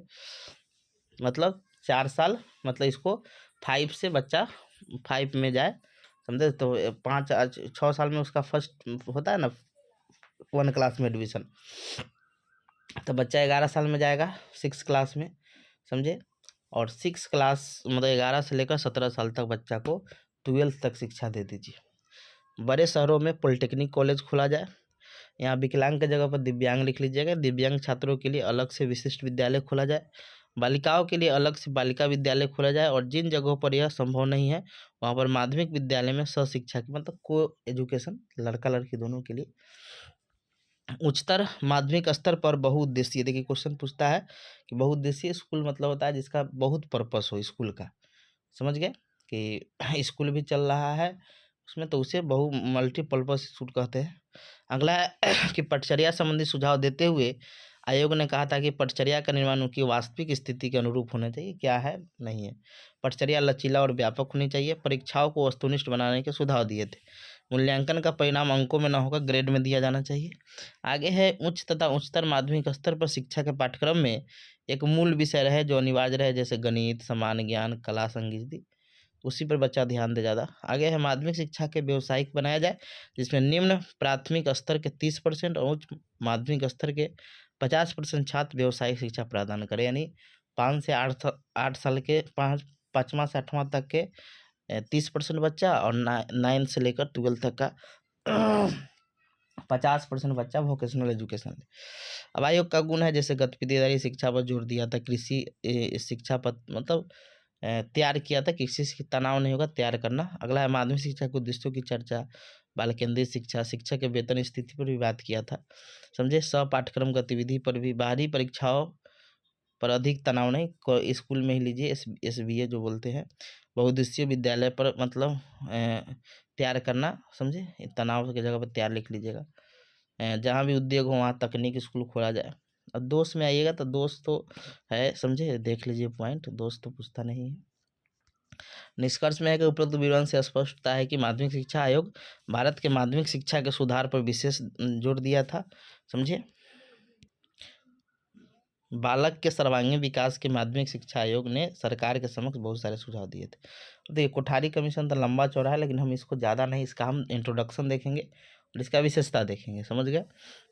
तो प्रस्तावना में कि कोठारी कमीशन पूछा हुआ है, लेकिन ये VVI है, समझे, पूछता है, बहुत इंपॉर्टेंट क्वेश्चन है। देखा है भारत में शिक्षा के विभिन्न समस्याओं पर विचार करने के साथ साथ समय पर विभिन्न आयोग का गठन किया गया था, जिसमें 1948 ईस्वी में राधाकृष्णन आयोग और उसके बाद 1952 ईस्वी में मुदालियार आयोग का गठन किया गया था। लेकिन इन शिक्षा आयोगों का सुझाव किसी विशेष स्तर का, जैसे राधाकृष्णन आयोग की बात कीजिएगा तो विश्वविद्यालय शिक्षा पर जोर दिए थे, माध्यमिक शिक्षा का बात कीजिएगा तो माध्यमिक शिक्षा पर ही जोर दिए थे, समझे। तो वही लिखा हुआ है, लेकिन इस शिक्षा आयोग का सुझाव किसी विशेष स्तर पर ही सीमित था। फिर एक नए शिक्षा आयोग का गठन 14 जुलाई 1964 को किया गया, जिसे हम राष्ट्रीय शिक्षा आयोग के नाम से जानते हैं। राष्ट्रीय शिक्षा आयोग का अध्यक्ष विश्वविद्यालय तत्कालीन विश्वविद्यालय अनुदान आयोग के अध्यक्ष पद पर रह रहे दौलत सिंह कोठारी को बनाया गया था, और इन्हीं के नाम पर इस आयोग का नाम कोठारी आयोग पड़ा। देखिए यहाँ लिख दीजिएगा कि 2-3 गो बात है, इसमें छूट गया है कि कोठारी कमीशन का टैग लाइन था भारत का भविष्य कक्षाओं से आने वाला है, और कोठारी कमीशन का शीर्षक जो था भारतीय शिक्षा और राष्ट्रीय विकास था, समझे, भारतीय शिक्षा और राष्ट्रीय विकास था। तो इसको याद रखिएगा, पूछ दिया जाता है। आगे है कोठारी कमीशन में कुल 17 सदस्य थे, जिसमें 6 विदेशी भी सदस्य थे, 17 गो अध्यक्ष सहित, जिनमें प्रमुख सदस्य जैसे JP नायक सदस्य सचिव हो गए, JF मैकडूगल हो गए, आपका कोठारी दौलत सिंह कोठारी अध्यक्ष थे। ये सब का 2-3 गो नहीं भी लिख सकते हो, तो लिखने जरूरत नहीं है। आगे है कोठारी आयोग का उद्घाटन समारोह 2 अक्टूबर 1964 ईस्वी को दिल्ली के विज्ञान भवन में संपन्न हुआ था। इस अवसर पर भारत के तत्कालीन राष्ट्रपति डॉक्टर S राधाकृष्णन ने अपने संदेश में कहा था कि मेरी यह हार्दिक इच्छा है कि कोठारी आयोग शिक्षा के समस्त पहलुओं जैसे प्राथमिक, माध्यमिक, विश्वविद्यालय की जांच करे और ऐसे सुझाव दे जिससे हमारी शिक्षा व्यवस्था को समस्त स्तरों पर उन्नति करने में सहायता मिले, समझ गए। अब कोठारी आयोग ने ये भी कार्य की विशालता को ध्यान रखते हुए 12 कार्यदलों यानी टास्क फोर्स तथा 7 कार्य समितियों का यानी वर्किंग ग्रुप बनाए। इन कार्यदलों ने लगभग 21 माह तक राष्ट्र के विभिन्न राज्यों के स्कूलों, कॉलेजों तथा विश्वविद्यालय का भ्रमण किया तथा लगभग 10,000 व्यक्तियों से साक्षात्कार किए और अपने 2400 लिखित प्रश्नों का विश्लेषण भी उनसे किए, जिसके आधार पर उन्होंने विभिन्न सूचनाओं को संग्रहित कर किए और इन्हीं सूचनाओं के आधार पर आयोग ने 673 पृष्ठों का प्रतिवेदन तैयार कर उसे 29 जून 1966 ईस्वी को भारत सरकार के तत्कालीन शिक्षा मंत्री MC झागला के समक्ष प्रस्तुत किए। यह प्रतिवेदन 3 भागों में विभाजित था। प्रथम भाग में आयोग ने शैक्षणिक पुनर्गठन के बारे में बताया कि शिक्षा में क्या परिवर्तन होना चाहिए। दूसरा भाग में शिक्षा के विभिन्न स्तरों और क्षेत्रों का वर्णन था और तीसरा भाग में आयोग के क्रियान्वित करने वाली समस्या का था कि उनको आयोग मतलब चीज़ होना चाहिए। अब आते हैं इसके प्रमुख सुझाव, या बोल सकते हैं क्या संस्तुति की थी या विशेषता भी बोल सकते हैं उस चीज़ को। तो लिखा है, कोठारी आयोग ने अपनी क्रांतिकारी रिपोर्ट में शिक्षा के विभिन्न स्तरों पर सुधार लाने के निम्नलिखित पहला था शिक्षा के द्वारा राष्ट्रीय लक्ष्य निर्धारित करना, कि हमारा राष्ट्रीय लक्ष्य क्या होना चाहिए जिससे हमारा देश का विकास हो सके। समझ गए। तो लिखा है कि कोठारी आयोग ने स्पष्ट कहा था कि प्रचलित शिक्षा प्रणाली वर्तमान लोकतांत्रिक आवश्यकता और महत्वाकांक्षाओं को पूरा नहीं करता, अतः वर्तमान राष्ट्रीय लक्ष्य की प्राप्ति के लिए प्रभावशाली शिक्षा व्यवस्था करनी होगी जिससे हमारे राष्ट्र का सामाजिक, आर्थिक, राजनीतिक और सांस्कृतिक विकास हो सके। समझ गए। दूसरा था शिक्षा का पचमुखी कार्यक्रम, कि शिक्षा के द्वारा पचमुखी कार्यक्रम क्या था। कोठारी कमीशन ने अपने प्रतिवेदन में कहा था कि शिक्षा को प्रभावशाली बनाने के लिए इसमें पचमुखी कार्यक्रम लागू करना जरूरी है। जैसे शिक्षा को उत्पादन के साथ जोड़िए, समझे, कि शिक्षा ऐसा दीजिए जिससे हमारे उत्पादन क्षमता का विकास कर सके। दूसरा था शैक्षणिक कार्यक्रम के द्वारा लोक, सामाजिक तथा राष्ट्रीय एकता का बल मिले, मतलब शिक्षा के द्वारा एकता का बल मिले। तीसरा था कि शिक्षा के द्वारा लोकतंत्र को सुसंगठित करे, उसको मतलब तोड़े नहीं लोकतंत्र। डी नंबर में है कि सामाजिक, नैतिक तथा आध्यात्मिक मूल्यों का विकास शिक्षा के द्वारा करना, जिज्ञासा, मनोवृत्ति का कौशल का विकास, समाज का आधुनिकीकरण करना, ये सब पचमुखी एक लक्ष्य रखा गया था। समझ गए, कार्यक्रम था। अब आते हैं शिक्षा की संरचना। तो शैक्षिक ढांचों को 10+2 का व्यवस्थित की जाए, जिसमें 10th को हाई स्कूल, 10+2 को इंटरमीडिएट तथा 10 ग्रेजुएशन की व्यवस्था होनी चाहिए। अध्यापकों की दशा लिखा, आयोग ने दृढ़ विश्वास से कहा था कि शिक्षक शिक्षा का एक अभिन्न अंग है। शिक्षा प्रक्रिया तभी सुंदर और सुचारू रूप से संचालित हो सकती है जब तक शिक्षक संतुष्टि का अनुभव नहीं करे। अतः इसके लिए आयोग ने शिक्षकों की आर्थिक, सामाजिक और व्यावसायिक स्थिति सुधारने की सिफारिश की थी। आगे है व्यवहारिक स्थिति सुधारने की सिफारिश की थी। अगला था शैक्षणिक अवसरों की समानता। तो लिखा है, कोठारी कमीशन ने सुझाव दिया था कि भारतीय समाज में शैक्षिक अवसरों की समानता नहीं पाई जाती है। अतः आयोग ने शिक्षा में 2 तरह की असमानता बताई थी। एक तरह शिक्षा के प्रत्येक स्तर पर बालक बालिकाओं में शिक्षा में पर्याप्त असमानता पाई जाती है। दूसरा था उच्च वर्गों और पिछड़े वर्गों, हरिजनों तथा आदिवासियों में शैक्षणिक विकास के व्यापक विषमता है। अतः लोकतंत्र तथा सामाजिक न्याय की भावना विकसित करने के लिए शिक्षा में अवसरों की समानता होना चाहिए। आगे था कि विज्ञान की शिक्षा स्कूल से ही शुरू की जाए तथा विश्वविद्यालय स्तर पर विज्ञान के शिक्षण में सुधार कर वैज्ञानिक अनुसंधान मतलब रिसर्च को प्रोत्साहित किया जाए। अगला था कि 25% माध्यमिक स्कूल को व्यावसायिक स्कूल में परिवर्तित कर दिया जाए तथा उच्च माध्यमिक स्कूलों में कम से कम 50% बच्चों को व्यावसायिक शिक्षा प्रदान की जाए। आगे था कोठारी आयोग ने अपने प्रतिवेदन में स्पष्ट रूप से कहा था कि विषय विभाजन कक्षा 9 के बदले कक्षा 10 के बाद हो और सभी बच्चों को प्राइमरी कक्षाओं में मातृभाषा में शिक्षा दी जाए तथा माध्यमिक स्तर पर स्थानीय भाषा में शिक्षण का प्रोत्साहन दिया जाए। आगे था कि 3 से 6 वर्ष की उम्र बच्चों को पूर्व प्राथमिक शिक्षा यानी आंगनबाड़ी की शिक्षा दी जाए तथा 6 वर्ष पूरा होने पर पहली कक्षा में नामांकन किया जाए। आगे था कि कोठारी कमीशन ने प्रौढ़ शिक्षा का सुझाव दिया था, यानी 15 से 30 वर्ष के अनपढ़ लोगों के लिए शिक्षा की व्यवस्था होनी चाहिए। आगे कोठारी कमीशन ने अपने प्रतिवेदन में स्पष्ट कहा था कि समान पाठ्यक्रम के जरिए बालक बालिकाओं को विज्ञान और गणित की शिक्षा दी जाए, यानी कोठारी आयोग का मुख्य उद्देश्य था कि समान पाठ्यक्रम के अनुशंसा से बालिकाओं को समान अवसर प्रदान की जाए। आगे है कि कोठारी कमीशन ने व्यावसायिक तकनीकी शिक्षा पर विशेष जोर देते हुए कहा था कि व्यावसायिक शिक्षा रोजगार उत्पन्न करने के लिए तथा तकनीकी शिक्षा प्रत्यक्ष और प्रायोगिक कार्य को अधिक महत्व देगा। आगे है कोठारी आयोग ने शिक्षण के गुणवत्ता सुधार के लिए अध्यापक प्रशिक्षण की व्यवस्था होनी चाहिए, जिससे शिक्षक राष्ट्रीय आवश्यकता के अनुरूप शिक्षण विधियों, शिक्षण सामग्रियों, शिक्षण पाठ्यक्रमों को सही से प्रयोग कर सके। आगे कोठारी आयोग ने माध्यमिक स्कूल के बारे में कहा था कि माध्यमिक स्कूल 2 प्रकार के होने चाहिए, समझ गए? एक जूनियर माध्यमिक स्कूल, एक उच्च माध्यमिक स्कूल। कोठारी आयोग कहा था कि भारत में कॉमन स्कूल सिस्टम होने चाहिए तथा स्नातक तथा शिक्षा मातृभाषा में होनी चाहिए। अब देखिए, कोठारी कमीशन ने अपने प्रतिवेदन में त्रिभाषा सूत्र को प्रस्तावित किया था। जैसे गैर हिंदी भाषी के लिए था कि 3 भाषा सीखना है, मातृभाषा या क्षेत्रीय भाषा हिंदी और अंग्रेजी, और हिंदी भाषी राज्यों के लिए था हिंदी अंग्रेजी, कोई भी भाषा जो हिंदी अंग्रेजी से भिन्न हो, जैसे संस्कृत उर्दू हो गया। अब लिखा हुआ है, उपरोक्त विवरण से स्पष्ट होता है कि अभी तक भारत में जितने भी शिक्षा आयोग की नियुक्ति हुई है उनका सुझाव किसी विशेष स्तर तक ही सीमित था, किंतु कोठारी आयोग एक ऐसा आयोग था जिसने पूर्व प्राथमिक शिक्षा से लेकर विश्वविद्यालय शिक्षा तक अपने सुझाव दिए थे। कोठारी आयोग ने भारतीय स्कूली शिक्षा की गहन समीक्षा प्रस्तुत की, जो भारत की शिक्षा के इतिहास में आज भी सर्वाधिक गहन अध्ययन है। कोठारी आयोग टैगलाइन ही था, भारत को शिक्षा से आने वाला है। तो यूनिट 2 कंप्लीट हो गया। अब आते हैं यूनिट 3 में। यूनिट 3 में तो दर्शन से आपका कन्फर्म में क्वेश्चन रहेगा ही रहेगा, समझ गए? और एक वाद से आता है, तो है कि लिखा है दर्शन में प्रस्तावना में है, इसमें क्वेश्चन पूछेगा दर्शन क्या है, इसके विभिन्न शाखाओं का वर्णन करें, या इसी में क्वेश्चन पूछेगा दर्शन को परिभाषित कीजिए, शिक्षा और दर्शन में क्या संबंध है। या क्वेश्चन ऐसे भी आता है कि दर्शन और शिक्षा एक ही सिक्का के 2 पहलू है, कैसे? तो 2 मिनट रुक जाइए, फिर आते हैं, मतलब स्टार्ट करते हैं। तो चलिए स्टार्ट करते हैं। तो देखिए 2-3 टाइप का क्वेश्चन आता है, बता दिए कि दर्शन से आता है क्वेश्चन। तो लिखा है कि मानव एक चिंतनशील प्राणी है, तब मानव जीवन स्वयं एक दर्शन है।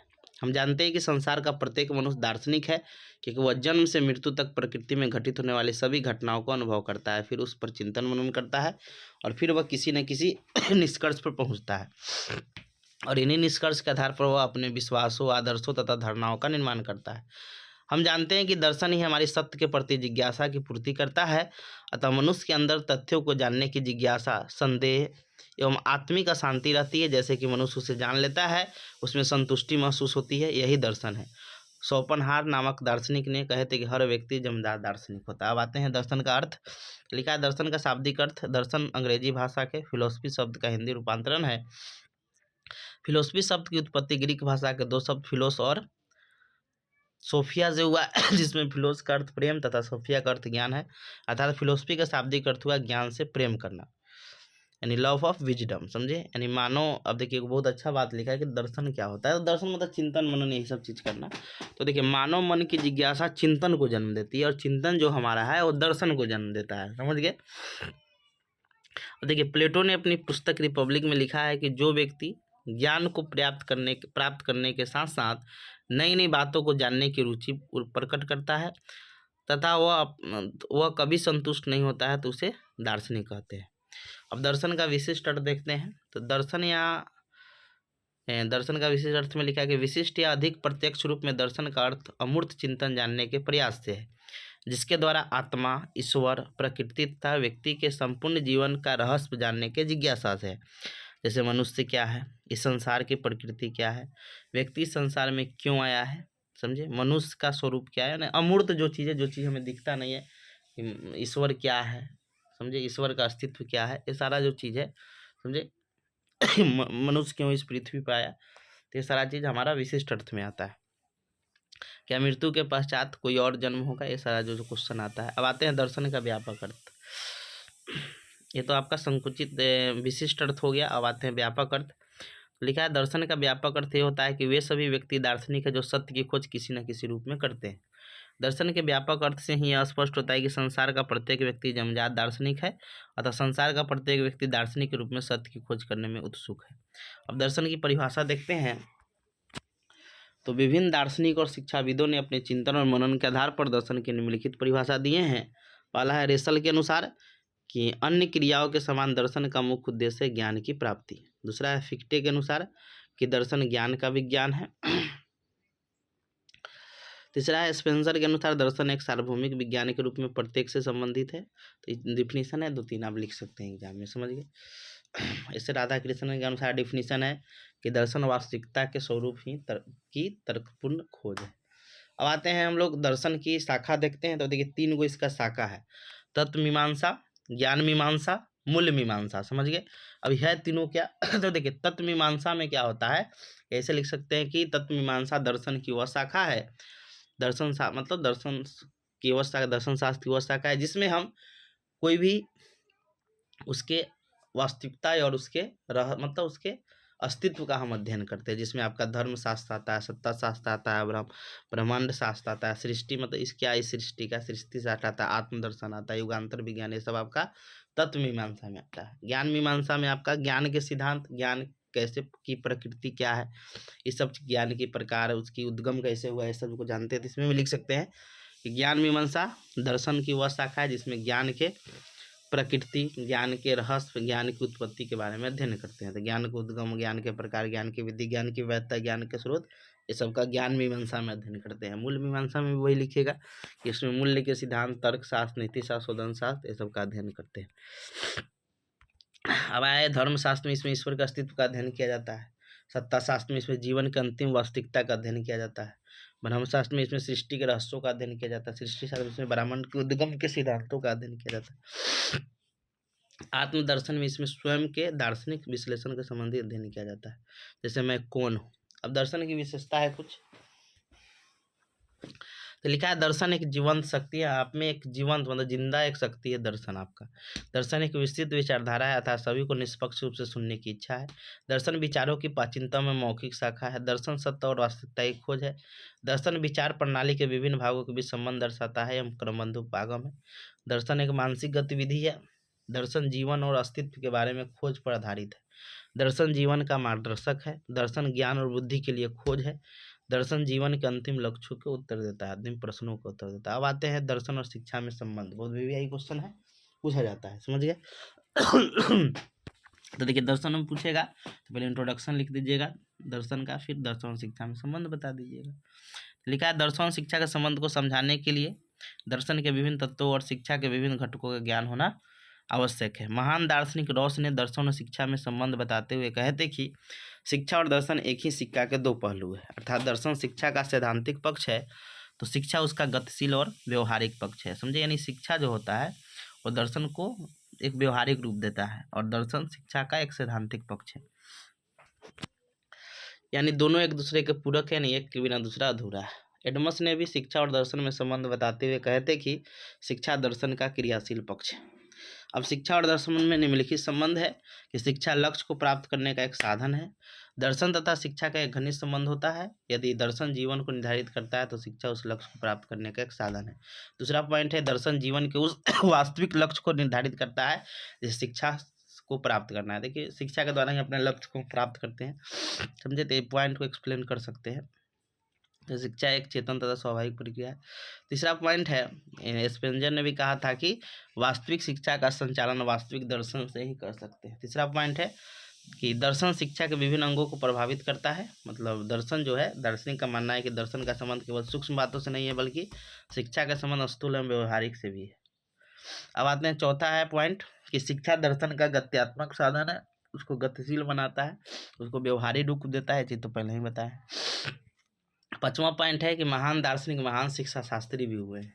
जो महान दार्शनिक थे वो बाद में चल गए, क्योंकि दर्शन आप चिंतन मनन कीजिएगा तो आप शिक्षा को प्राप्त करवे कीजिएगा। तो जैसे आपका प्लूटो, सुकरात, अरस्तु, रूसो, फ्रोवेल्डीवी, महात्मा गांधी, अरविंद घोष, रविन्द्रनाथ टैगोर, ये सब महान दार्शनिक के साथ साथ महान शिक्षा शास्त्री भी थे, समझ गए। अब आते हैं निष्कर्ष में लिखा है कि उपरोक्त विवरण से स्पष्ट होता है कि संसार का प्रत्येक व्यक्ति अपने आप में दार्शनिक है, क्योंकि प्रत्येक व्यक्ति अपने जीवन दर्शन अपनी अपनी धारणाओं के अनुसार जीवन व्यतीत करता है।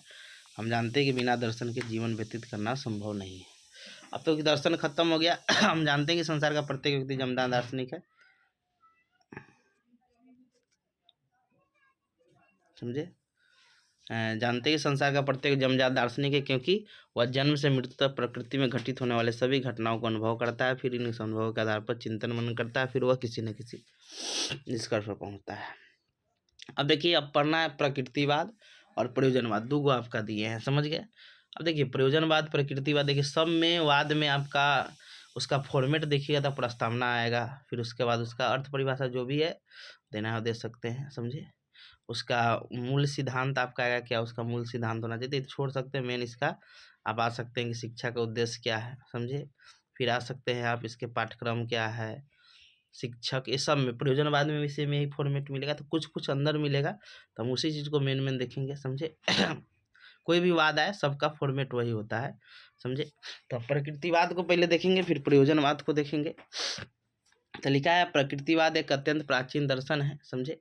इस दर्शन के अनुसार प्रत्येक वस्तु प्रकृति के जन्म लेती है, मतलब प्रकृति से जन्म लेती है, ये प्रकृतिवाद के अनुसार कहना है, और फिर उसी में विलीन हो जाती है। जैसे हम लोग जन्म लेते हैं फिर उसी में खत्म हो जाते हैं। प्रकृतिवादी इंद्रिय अनुभूति ज्ञान को ही सच्चा ज्ञान मानते हैं। प्रकृतिवादी विचारधारा का जन्म आदर्शवादी विचारधारा के प्रतिक्रिया, मतलब आदर्शवाद जो आया था तो वो विचारों की प्रमुखता देता था, उसी के विरोध में, प्रतिशोध में, प्रतिक्रिया स्वरूप कह सकते हैं, प्रकृतिवाद का उदय हुआ। आत्मा, परमात्मा, परलोक सबको कोरी कल्पना की उपज बताकर प्रकृतिवाद ने मनुष्य को भौतिक संसार जो हम देख रहे हैं को सार्थकता से परिचित कराया, और रूढ़िवादिता, अंधविश्वास की दुनिया को अंत कर मनुष्य को स्वच्छ, निर्मल और मन को मुग्ध करने वाली प्रकृति की गोद में लाकर बिठा दिया। प्रकृतिवादी विचारधारा के समर्थन आपके रूसो हो गए, काम्टे हो गए, लेमार्क हो गए, डार्विन हो गए, बटलर हो गए, समझे, आपके रविन्द्रनाथ टैगोर हो गए, ये सारे आपके लोग हैं। देखिए अर्थ परिभाषा तो नहीं पूछता है, इसको आप छोड़ सकते हैं क्योंकि छोटा में हमको करना है, समझे। तब देख सकते हैं प्रकृतिवाद का हम बता देते हैं, समझे, कि प्रकृतिवाद अंग्रेजी भाषा के नेचुरलिज्म शब्द का हिंदी रूपांतरण है। हिंदी में प्रकृतिवाद शब्द दो शब्दों से मिलकर बना है, प्रकृति प्लस वाद जिसमें प्रकृति का अर्थ हुआ वह कृति जो प्राकृतिक रूप से विकसित हो, और वाद का अर्थ हुआ विचारधारा, समझे। विभिन्न दार्शनिक इसका डिफिनीशन है, समझे। अब छोटा है कि पहला डिफिनीशन थॉमस और लैक के अनुसार कि प्रकृतिवाद यह विश्वास करता है कि अंतिम वास्तविकता प्रकृति भौतिक है, अध्यात्म, भौतिक मतलब जो फिजिकली रूप से जो चीज़ है, आध्यात्मिक नहीं, ये कहता है। दूसरा हॉकिंस के अनुसार कि प्रकृतिवाद तत्व मीमांसा का वह रूप है जो प्रकृति को पूर्ण वास्तविकता मानता है। अब देखिए इसका मूल सिद्धांत पूछता नहीं है, ये पूछेगा नहीं। इसके शिक्षा का उद्देश्य देखते हैं, इसके अनुसार शिक्षा क्या होना चाहिए।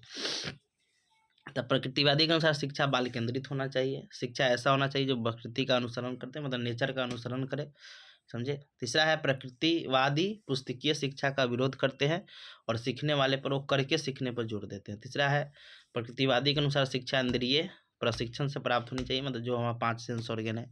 प्रकृतिवादी के अनुसार बालक को शिक्षा स्वतंत्रता देकर ग्रहण करने देना चाहिए, स्वतंत्र होकर। प्रकृतिवादी शिक्षा को एजुकेशन पर जोर देते हैं। अब इसके शिक्षा का उद्देश्य देखते हैं।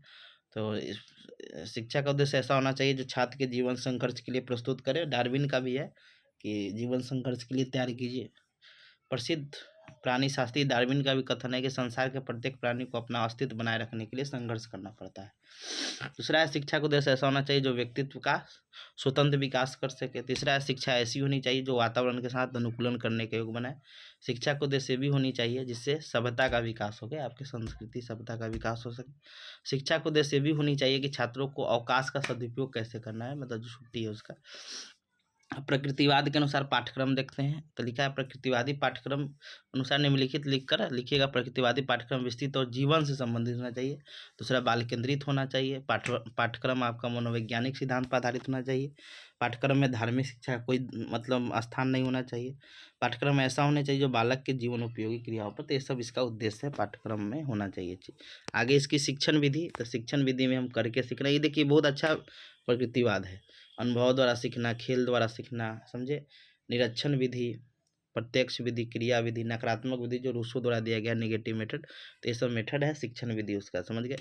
अब आते हैं इसके अनुसार शिक्षक। तो शिक्षक ऐसा होना चाहिए जिसमें निम्न गुण होना चाहिए कि अध्यापक या मार्गदर्शक के रूप में हो। मतलब प्रकृतिवादी दर्शन में अध्यापक या शिक्षक को गौण स्थान है, क्योंकि बालक केंद्रित है तो बालक का मुख्य स्थान है। फिर भी शिक्षक में एक गुण होना चाहिए कि अध्यापक एक मार्गदर्शक के रूप में हो, अध्यापक एक पर्यवेक्षक के रूप में हो, अध्यापक एक रक्षक के रूप में हो, अध्यापक एक व्यवस्थापक के रूप में हो। आते हैं प्रकृतिवादी के अनुसार स्कूल। तो लिखा हुआ है कि प्रकृतिवादी के अनुसार प्रकृति के प्रांगण में ही श्रेष्ठ स्कूल हो। रूसो का स्कूल के बंधनों से बालक को मुक्त रखना चाहिए, मतलब उसको प्रकृति गोद में सिखाइए। प्रकृतिवादियों के अनुसार विद्यालय स्कूल ऐसा होना चाहिए जहाँ प्रकृति के नियमों का पालन हो। प्रकृतिवादी के अनुसार बालक कैसा होना चाहिए, तो प्रकृतिवादी के अनुसार बालक को केंद्रीय स्थान मिला है, मुख्य स्थान है। प्रकृतिवादी के अनुसार बालक जन्म से शुद्ध होना चाहिए, उसमें अच्छाई होती है। अतः शिक्षा का कार्य बालक को इस प्रकार का वातावरण प्रदान करने जो अपने अच्छाइयों को विकास कर सके। अब आते हैं प्रकृतिवादी के अनुसार अनुशासन। तो प्रकृतिवादी स्व अनुशासन पर जोर देते हैं। प्रकृतिवादी शारीरिक दंड को किसी प्रकार से उपयुक्त नहीं मानते हैं। प्रकृतिवादी प्राकृतिक परिणामों के अनुशासन उत्पन्न करना चाहते हैं, मतलब प्रकृति से आप गलती कीजिएगा तो आपको प्रकृति खुद सजा देगा। अब मूल्यांकन ही सब पूछता नहीं, इतने हो गए, निष्कर्ष लिख के खत्म कर दीजिए। अब आते हैं प्रयोजनवाद। देखिए सेम इसमें भी वही चीज़, प्रयोजनवाद का कुछ अलग है, इसमें क्या है तो इसको इंट्रोडक्शन पढ़िएगा तो पता चल जाएगा। तो प्रयोजनवाद भी बहुत इंपॉर्टेंट है, समझ गए। तो क्वेश्चन है, हम जानते हैं कि प्रयोजनवाद एक नवीनतम प्राचीनतम विचारधारा, यह विचारधारा एक और आदर्शवाद का विरोध करती है। देखिए आदर्शवाद का भी विरोध करती है, लेकिन प्रकृतिवाद का सपोर्ट करती है, क्योंकि प्रकृतिवाद का बहुत सारा गुण आपको प्रयोजनवाद में देखने को मिलेगा, समझ गए।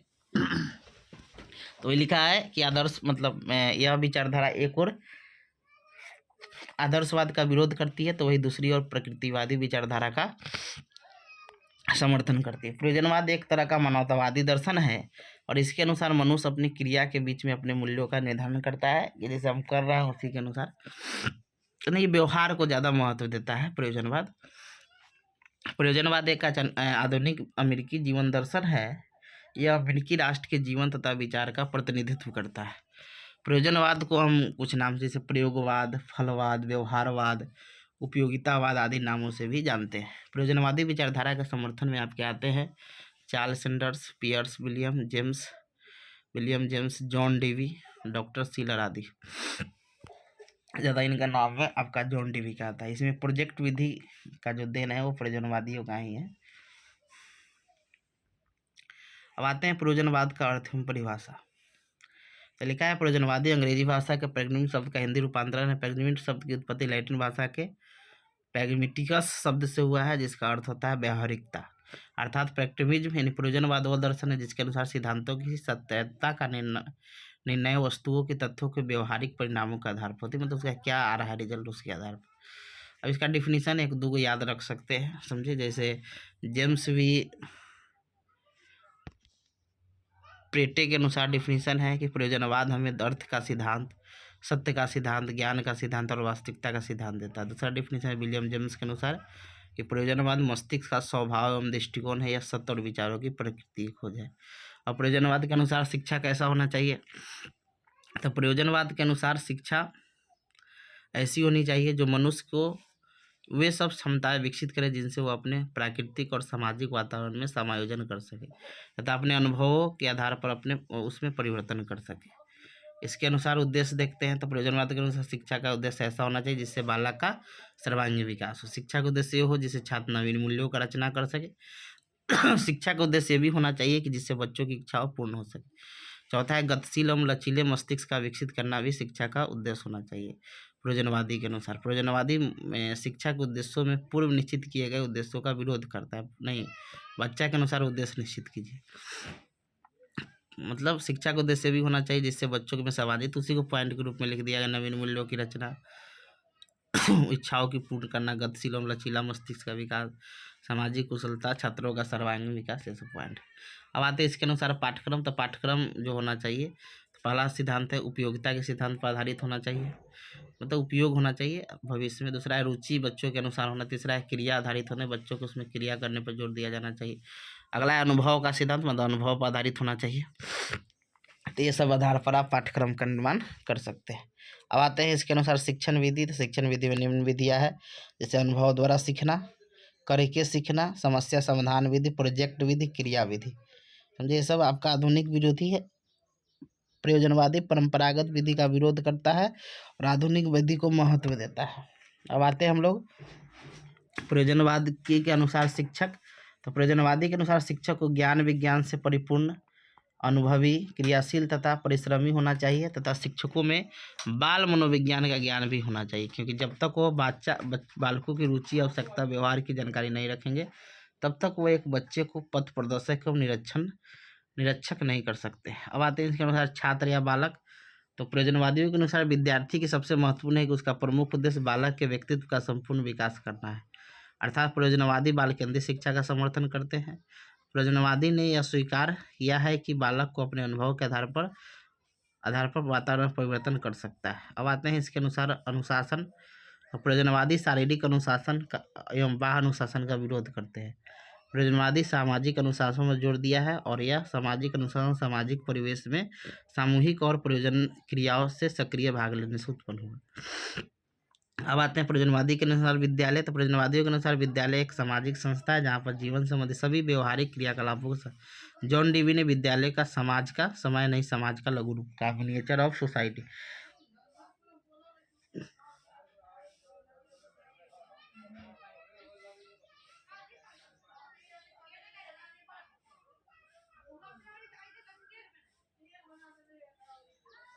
आगे विद्यालय समाज का प्रयोगशाला होता है।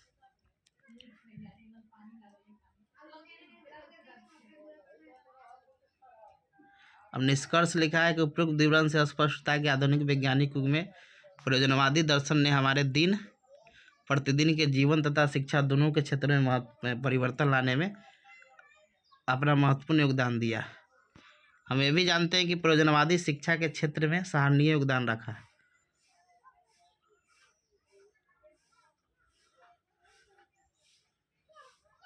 आगे है, अब चलिए अब देखिए यूनिट 3 कंप्लीट हो गया। अब यूनिट 4 जो है आपका, इसमें आपका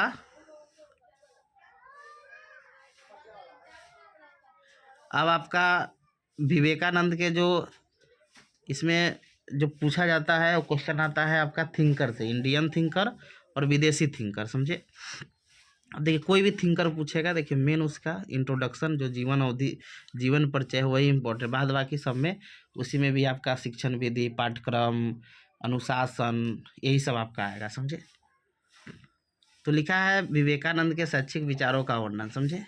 तो जीवन परिचय में लिखा है कि भारत के अमर विभूति विश्वविख्यात स्वामी विवेकानंद का जन्म 12 जनवरी 1863 ईस्वी को कोलकाता नगर में हुआ था। उनके मतलब इसमें विवेकानंद और महात्मा गांधी सब पूछता है, समझ गए।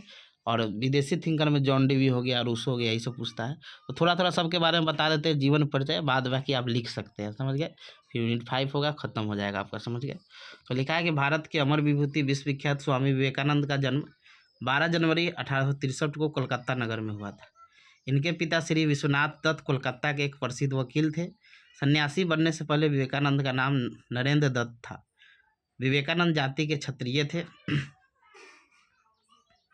विवेकानंद अपने छात्र जीवन में बड़े ही प्रश्नचित्र और खेलों में उत्साहपूर्वक भाग लेते थे। 17 वर्ष की अवस्था में जब स्वामी विवेकानंद बीए के छात्र थे तब वह स्वामी रामकृष्ण के संपर्क में आए। विवेकानंद अपनी युवावस्था में स्वामी रामकृष्ण के विचारों का विरोध करते थे, किंतु शीघ्र ही उनके इतने प्रभावित हुए कि उनके परम भक्त बन गए। उसके बाद रामकृष्ण ने विवेकानंद के हृदय में अपना संपूर्ण ज्ञान डाल दिया। इसके बाद स्वामी विवेकानंद नरेंद्र दत्त से स्वामी विवेकानंद बन गए। स्वामी विवेकानंद ने उसके बाद श्री रामकृष्ण के संदेह और विचारों को देश विदेश में फैलाने में कहीं वही कार्य किया जो सेंट पॉल ने ईसा मसीह के संदेशों और विचारों को फैलाने किया। देखिए 1 मई 1897 को स्वामी विवेकानंद ने रामकृष्ण मिशन की स्थापना की। अब देखिए लिखा है फिर उसके बाद स्वामी विवेकानंद ने 1893 ईस्वी में अमेरिका में विश्व हिंदू सम्मेलन में भारत का प्रतिनिधित्व करते हुए भारत का नाम विश्व पटल पर स्थापित किया। विवेकानंद को अपने देश जाति और भारतीय होने पर गर्व था। स्वामी विवेकानंद की मृत्यु अल्प आयु में 1902 ईस्वी में हो गई थी। विवेकानंद की एक प्रसिद्ध लाइन है, उठो जागो और तब तक नहीं रुको जब तक कि लक्ष्य। इंट्रोडक्शन ही मेन है, समझे। अब देखिए इसका आपको आएगा कि इनके अनुसार शिक्षण दर्शन क्या था, समझे, या इनके अनुसार सिद्धांत क्या था। ज़्यादा नहीं, इसमें शिक्षा का अर्थ क्या है ये सब चीज़ बताएंगे, शिक्षा का उद्देश्य क्या था। तो ये दर्शन तो नहीं पूछता है, मेन था कि ये लॉर्ड मैकाले का जो अंग्रेजी शिक्षा था उस सबका विरोध करते थे, समझे। तो इनका दर्शन में था, समझे।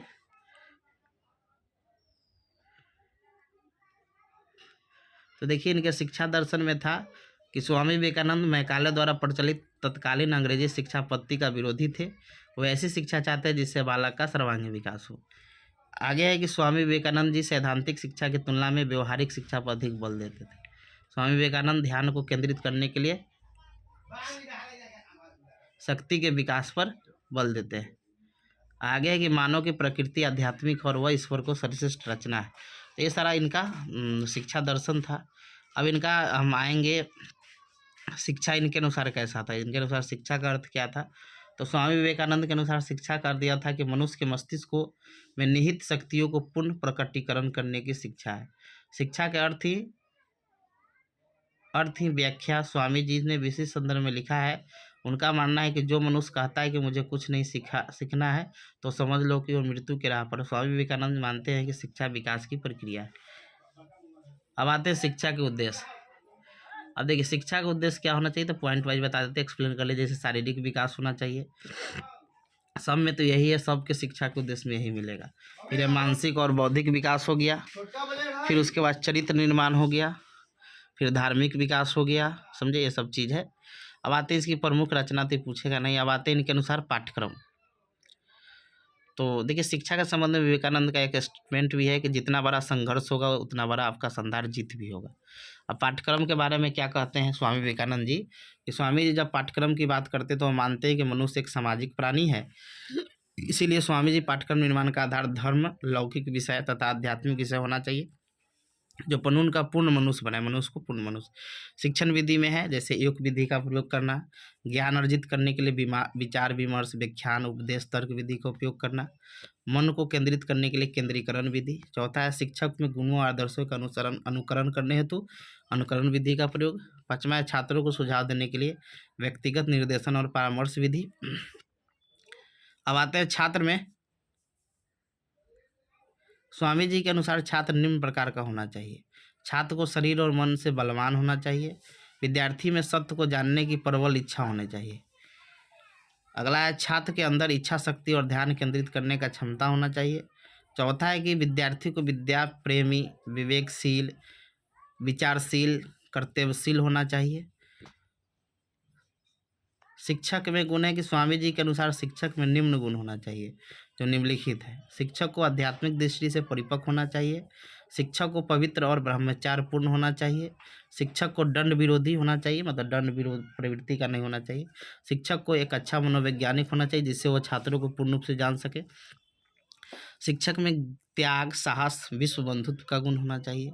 अब अनुशासन में आता है कि स्वामी विवेकानंद के अनुसार अनुशासन का अर्थ हुआ कि अपने व्यवहार को आत्मा द्वारा निर्देशित करना। अनुशासन के संबंध में स्वामी जी का विचार प्रकृतिवाद से मिलता जुलता है। उनका भी कहना था कि बालक को स्व अनुशासन सिखाना चाहिए जिससे किसी प्रकार का दंड नहीं होना तथा उन पर दबाव भी नहीं डालना चाहिए, बल्कि उनमें सीखने के लिए प्रयत्न समय देना चाहिए। अब आगे स्कूल की स्वामी जी का मानना था कि आधुनिक परिस्थिति में विद्यालय प्रकृति की गोद में शहर के कोलाहल से दूर नहीं बसाए जा सकते हैं। तो स्वामी जी ऐसे स्कूल की कल्पना की है जिस विद्यालय में पर्यावरण शुद्ध होना चाहिए, अध्ययन, अध्यापन, खेलकूद, व्यायाम, अतिरिक्त भजन, कीर्तन और ध्यान क्रिया सम्मिलित होना चाहिए। अब निष्कर्ष में है कि वो चीज़ें नवीन प्रगतिशील शिक्षा इस पर जोर दिया है। अब देखिए आपका विवेकानंद का वही चीज़ है, इंट्रोडक्शन में उनका जन्म तिथि यही सब याद रखे, कहाँ क्या किए, समझे। फिर महात्मा गांधी में वही चीज़ मिलेगा आपको। तो जल्दी से इसको अथी कर देते हैं, समझ गए। जैसे लिखा है रविन्द्रनाथ टैगोर का जन्म 7 मई 1861 ईस्वी को कोलकाता के शिक्षित, धनी और सम्मानित परिवार में हुआ। रविन्द्रनाथ टैगोर के पिता का नाम देवेंद्र नाथ टैगोर एवं माता का नाम शारदा देवी था। रविन्द्रनाथ टैगोर अपने पिता से भारतीय दर्शन, उपनिषद तथा संस्कृत की शिक्षा लिए थे।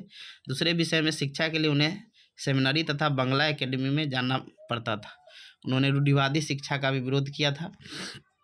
रविन्द्रनाथ टैगोर ने 16 वर्ष की अवस्था में बैरिस्टर की पढ़ाई करने के लिए इंग्लैंड गए, परंतु इस विषय में उन्हें कोई रुचि नहीं था, इसलिए उन्होंने अपना इरादा बदल दिया और 1880 ईस्वी में भारत वापस लौट आए। रविन्द्रनाथ टैगोर पहले एशियाई थे जिन्होंने 1913 ईस्वी में साहित्य में नोबेल प्राइज में सम्मानित किया गया था और यह पुरस्कार उन्हें श्रद्धांजलि के लिए साहित्य के क्षेत्र में मिला था। रविन्द्रनाथ टैगोर को हमें गुरुदेव के नाम से भी जानते हैं। ये एकमात्र कवि थे जिनकी 2 रचनाएं 2 देशों का राष्ट्रगान बनी, भारत का राष्ट्रगान जनगण मन और बांग्लादेश का राष्ट्रीय गान अमार सोनार बंगला। नोबेल प्राइज से प्राप्त इनाम के पैसे से रविन्द्रनाथ टैगोर ने 1921 ईस्वी में विश्व भारती विश्वविद्यालय की स्थापना की। रविन्द्रनाथ टैगोर एक महान देशभक्त थे जिन्होंने 1919 ईस्वी में जालियांवाला बाग हत्याकांड के विरोध में अंग्रेज सरकार द्वारा प्रदान नाइटहुड की उपाधि त्याग कर दी, समझे। रविन्द्रनाथ टैगोर का मृत्यु 7 अगस्त 1941 होगा। 1914 लिखा गया है। 1941 ईस्वी में गुरुदेव का रविन्द्रनाथ टैगोर की निधन हो गया। अब आते हैं टैगोर के अनुसार शिक्षा का अर्थ। शिक्षा का अर्थ ये हुआ कि मस्तिष्क को इस योग्य बनाना है कि वो क्या करे, सत्य का खोज कर सके, समझे, तथा उस सत्य को अपना बनाते हुए उसको व्यक्त कर सके।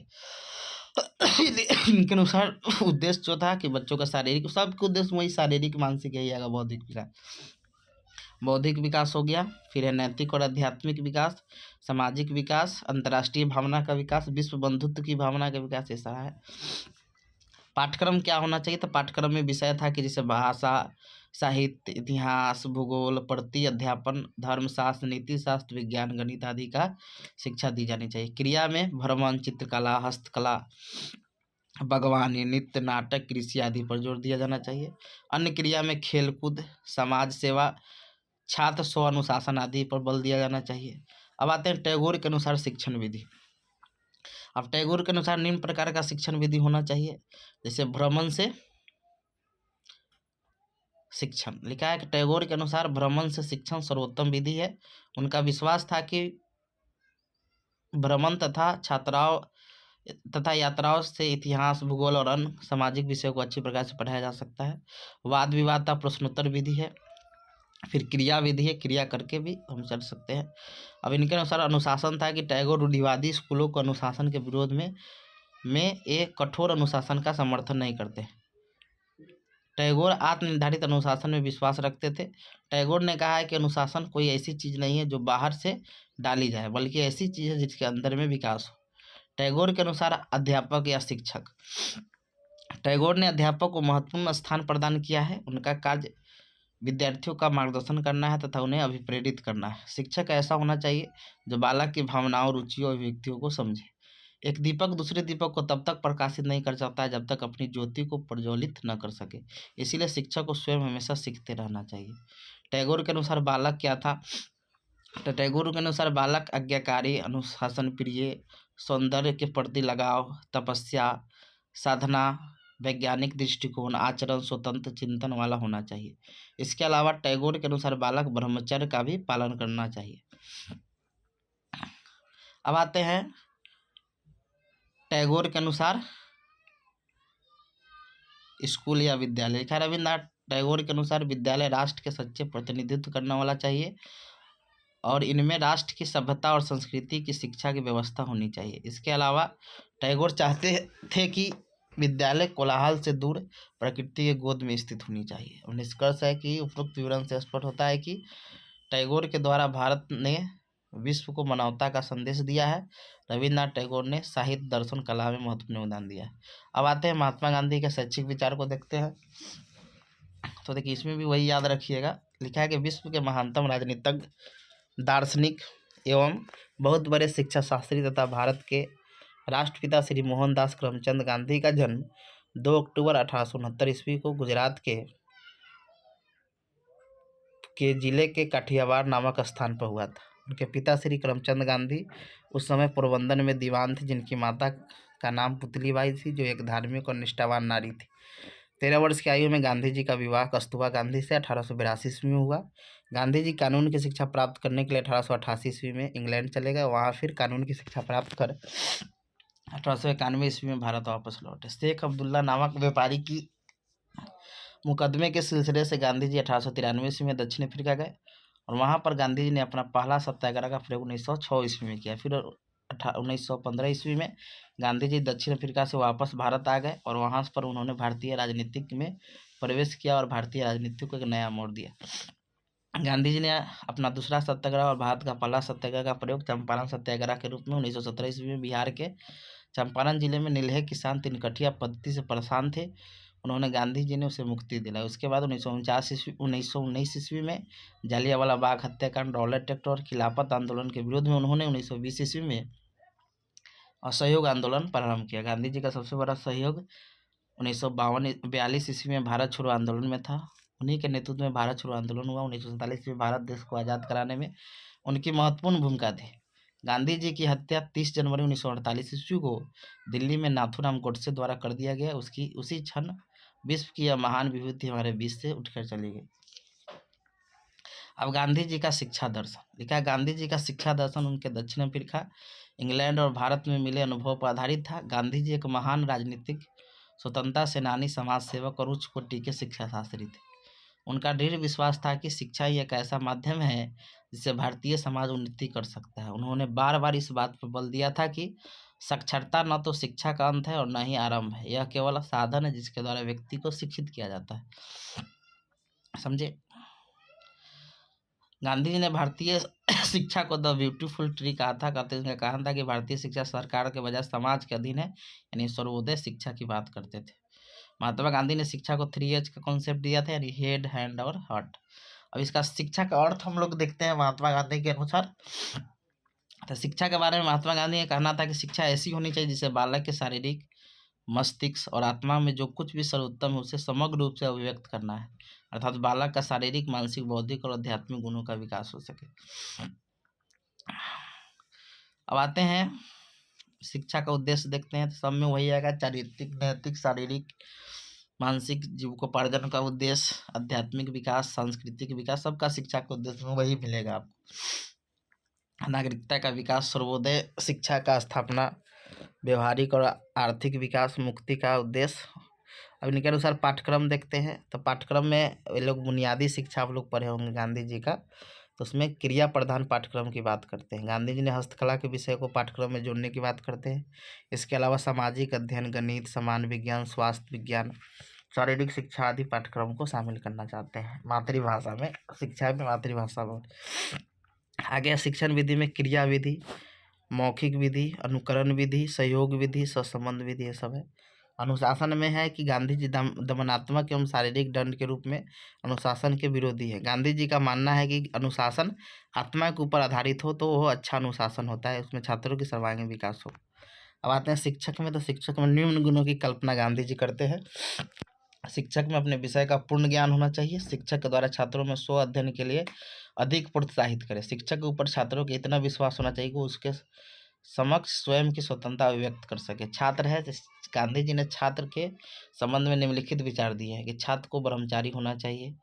वह वैसे छात्र की कल्पना करते हैं जो अनुशासनहीनता, देश प्रेमी, त्यागी व्यक्तित्व का हो। गांधी जी का मानना था कि छात्र का शारीरिक बल, आत्मबल, चरित्र बल और बुद्धि बल उच्च होना चाहिए। अब विद्यालय में लिखा है कि गांधी जी के अनुसार विद्यालय ऐसी होनी चाहिए जिसका वातावरण प्रभावात्मक और प्रेरणादायक होनी चाहिए। गांधी जी विद्यालय को पाठशाला के रूप में नहीं बल्कि कर्मशाला के रूप में देखना चाहते हैं। उनके साथ ही गांधी जी ने विद्यालय को समुदाय केंद्रित बनाना चाह रहे हैं। अब आते हैं निष्कर्ष में कि उपरोक्त विवरण से स्पष्ट होता है कि महात्मा गांधी के दर्शन में आदर्शवाद, प्रकृतिवाद तथा प्रयोजनवाद दिखाई देता है। आधुनिक समय में जितने भी क्रिया आधारित पाठ्यक्रम हैं उनकी देन महात्मा गांधी की शिक्षा पद्धति है तथा महात्मा गांधी के शिक्षा दर्शन से वर्तमान समय में बालकों के शारीरिक, मानसिक और बौद्धिक आध्यात्मिक विकास होता है। अब आते हैं, देखिए रूसो जो है, अब इंडियन थिंकर तो यही में से आएगा आपका। अब रूसो और डीवी थोड़ा इसके बारे में बता देते हैं, इंट्रोडक्शन, सब में तो वही चीज़ है। तो लिखा है कि रूसो शिक्षा जगत का एक क्रांतिकारी शिक्षा शास्त्री थे। ये प्रकृतिवादी विचारधारा से जुड़े थे। रूसो का जन्म सन 1900, देखिए ये सब थोड़ा थोड़ा पढ़िएगा, इंट्रोडक्शन बाद बाकी सब वही होगा। 1712 ईस्वी में स्विट्जरलैंड के जेनेवा नामक नगर में एक गरीब परिवार में हुआ था। रूसो के पिता एक घड़ी साज थे, मतलब घड़ी उड़ी का निर्माण करते थे। रूसो के जन्म के साथ ही उनकी माँ का देहांत हो गया तथा उनके पिता ने रूसो के पालन पोषण पर कोई ध्यान नहीं दिया। बचपन में माँ का प्यार न मिलने और पिता के लापरवाह तथा भावुक होने से रूसो बुरी आदतों में फंस गए और इधर उधर घूमने के कारण रूसो के हृदय में प्राकृतिक सौंदर्य के प्रति प्रेम उत्पन्न हो गया और प्राकृतिक दृश्यों से प्रेम करने लगे। रूसो ने 1762 ईस्वी में 2 महत्वपूर्ण कृति प्रकाशित की, सोशल कॉन्ट्रैक्ट और एमिल। समझे? रूसो ने सोशल कॉन्ट्रैक्ट में राजनीतिक और नैतिकता संबंधी तथा एमिल में शिक्षा संबंधी विचार व्यक्त किए थे। रूसो ने प्रकृति को लौटो, बैक टू नेचर का भी नारा दिया था। रूसो का अंतिम ग्रंथ कॉन्फेशनल था। इसमें रूसो का पूरा जीवन इतिहास है जिसमें कल्पना और रोमांस का समावेश है। रूसो की मृत्यु 1772 ईस्वी में हो गई थी और इस संसार में एक बहुत बड़ा प्रकृतिवेद चला गया। अब इसका शैक्षिक विचार जो भी चीज़ है क्या है, तो देखिए इसमें जो आप आइएगा तो मेन चीज़ आप यहाँ से आइए कि मतलब रूसो की योजना नहीं, शिक्षा के उद्देश्य से आइए। समझे? तो रूसो के अनुसार शिक्षा के निम्नलिखित उद्देश्य थे, जैसे शारीरिक विकास का उद्देश्य। इसमें रूसो ने जन्म से लेकर 5 वर्ष तक उम्र में बच्चों को शिक्षा का मुख्य उद्देश्य बालक का शारीरिक विकास करना है। फिर इंद्रिय परीक्षण 5 सेंसर के उसका विकास करना है। अगला है उपयोगी और व्यवहारिक ज्ञान का ज्ञान का उद्देश्य। तीसरा है भावात्मक विकास का उद्देश्य। अगला है जीने की कला का ज्ञान, मतलब जीवित रहने के लिए आपको संघर्ष करना, ये सब चीज़ है। अगला है रूसो के अनुसार पाठ्यक्रम। तो शिक्षा के उद्देश्यों की तरह रूसो ने पाठ्यक्रम के निरूपण भी विकास की विभिन्न अवस्थाओं में अनुसार किया है। जैसे शैशवावस्था ये दिया है अपना, समझे। बाल्यावस्था थोड़ा थोड़ा याद रखिए, सब पढ़े ही हैं। अगला आता है शिक्षण विधि। तो शिक्षण विधि में है कि रूसो ने निरीक्षण, अनुभव, अन्वेषण द्वारा बालक को शिक्षा देने पर विशेष बल दिया है। उनका कहना था कि बालक को बताने की अपेक्षा उनमें ऐसी उत्सुकता जागृत करे जिससे वह स्वयं खोज सके। आगे है शिक्षक। तो रूसो के अनुसार शिक्षा जो होना चाहिए, व्यवसाय में बालक को केंद्र बनाया जाए और उनमें वैज्ञानिक विकास की ओर ध्यान दिया जाए। उनकी शिक्षा व्यवस्था में शिक्षक का स्थान पथ प्रदर्शक का है। रूसो के अनुसार शिक्षक को बालक की क्रियाओं में बाधा न होकर सहायक होना चाहिए, अधिकारी न होकर बराबर वाला होना चाहिए और निर्देशक न होकर पथ प्रदर्शक होने वाला होना चाहिए। आगे है विद्यालय में कि रूसो समाज और उनकी संस्थाओं से घृणा करता था, इसीलिए उनमें समाज के दूषित वातावरण से दूर रहकर शिक्षा देने के लिए कहा है। उनके अनुसार विद्यालय में ऐसे प्राकृतिक वातावरण होना चाहिए जहाँ बालक की शारीरिक, बौद्धिक और भावात्मक शक्तियों का विकास हो सके। आगे रूसो का कहना है कि विद्यालय की व्यवस्था स्वतंत्रता, समानता और भातृ व्यवस्था के अनुसार, मतलब भाईचारा के अनुसार होनी चाहिए। विद्यालय के कार्यों का प्रबंधन शिक्षक और बालक दोनों से मिलकर करना चाहिए। अब आते हैं अनुशासन। तो रूसो का कहना है कि केवल स्वतंत्र वातावरण में ही बालक की प्राकृतिक शक्तियों का स्वाभाविक विकास संभव हो सकता है, इसीलिए वो बालक को बाह्य हस्तक्षेप से दूर रखना चाहते हैं। रूसो ने कहा था कि बालक को सही दंड कभी दंड नहीं देना चाहिए, बल्कि उनको कार्यों में परिणाम स्वरूप प्राकृतिक प्रतिक्रिया के उन्हें प्रकृति द्वारा दंड अपने आप मिलना चाहिए। अब देखिए जॉन डीवी जो है आपका, देखिए जॉन डीवी भी आता है, समझे। तो जॉन डीवी के आप जीवन परिचय थोड़ा देख लीजिए, समझे। और उसके बाद इसमें आपको अनुसार शिक्षा ये सब चीज़ तो है ही, समझे। तो जॉन डीवी थोड़ा देख लीजिएगा, समझे। तो बता देते हैं जॉन डीवी के बारे में। फिर उसके बाद आपका मेन यूनिट 5 बच जाएगा। यूनिट 5 भी आज खत्म कर देंगे कि आपका एक ही वीडियो में सब हो जाएगा, क्योंकि यूनिट 5 में आपका शिक्षा का अधिकार अधिनियम बहुत इंपॉर्टेंट है, समझे। तो जॉन डीवी थोड़ा बता देते हैं, 2 मिनट में ख़त्म कर दें कि जॉन डीवी आता है।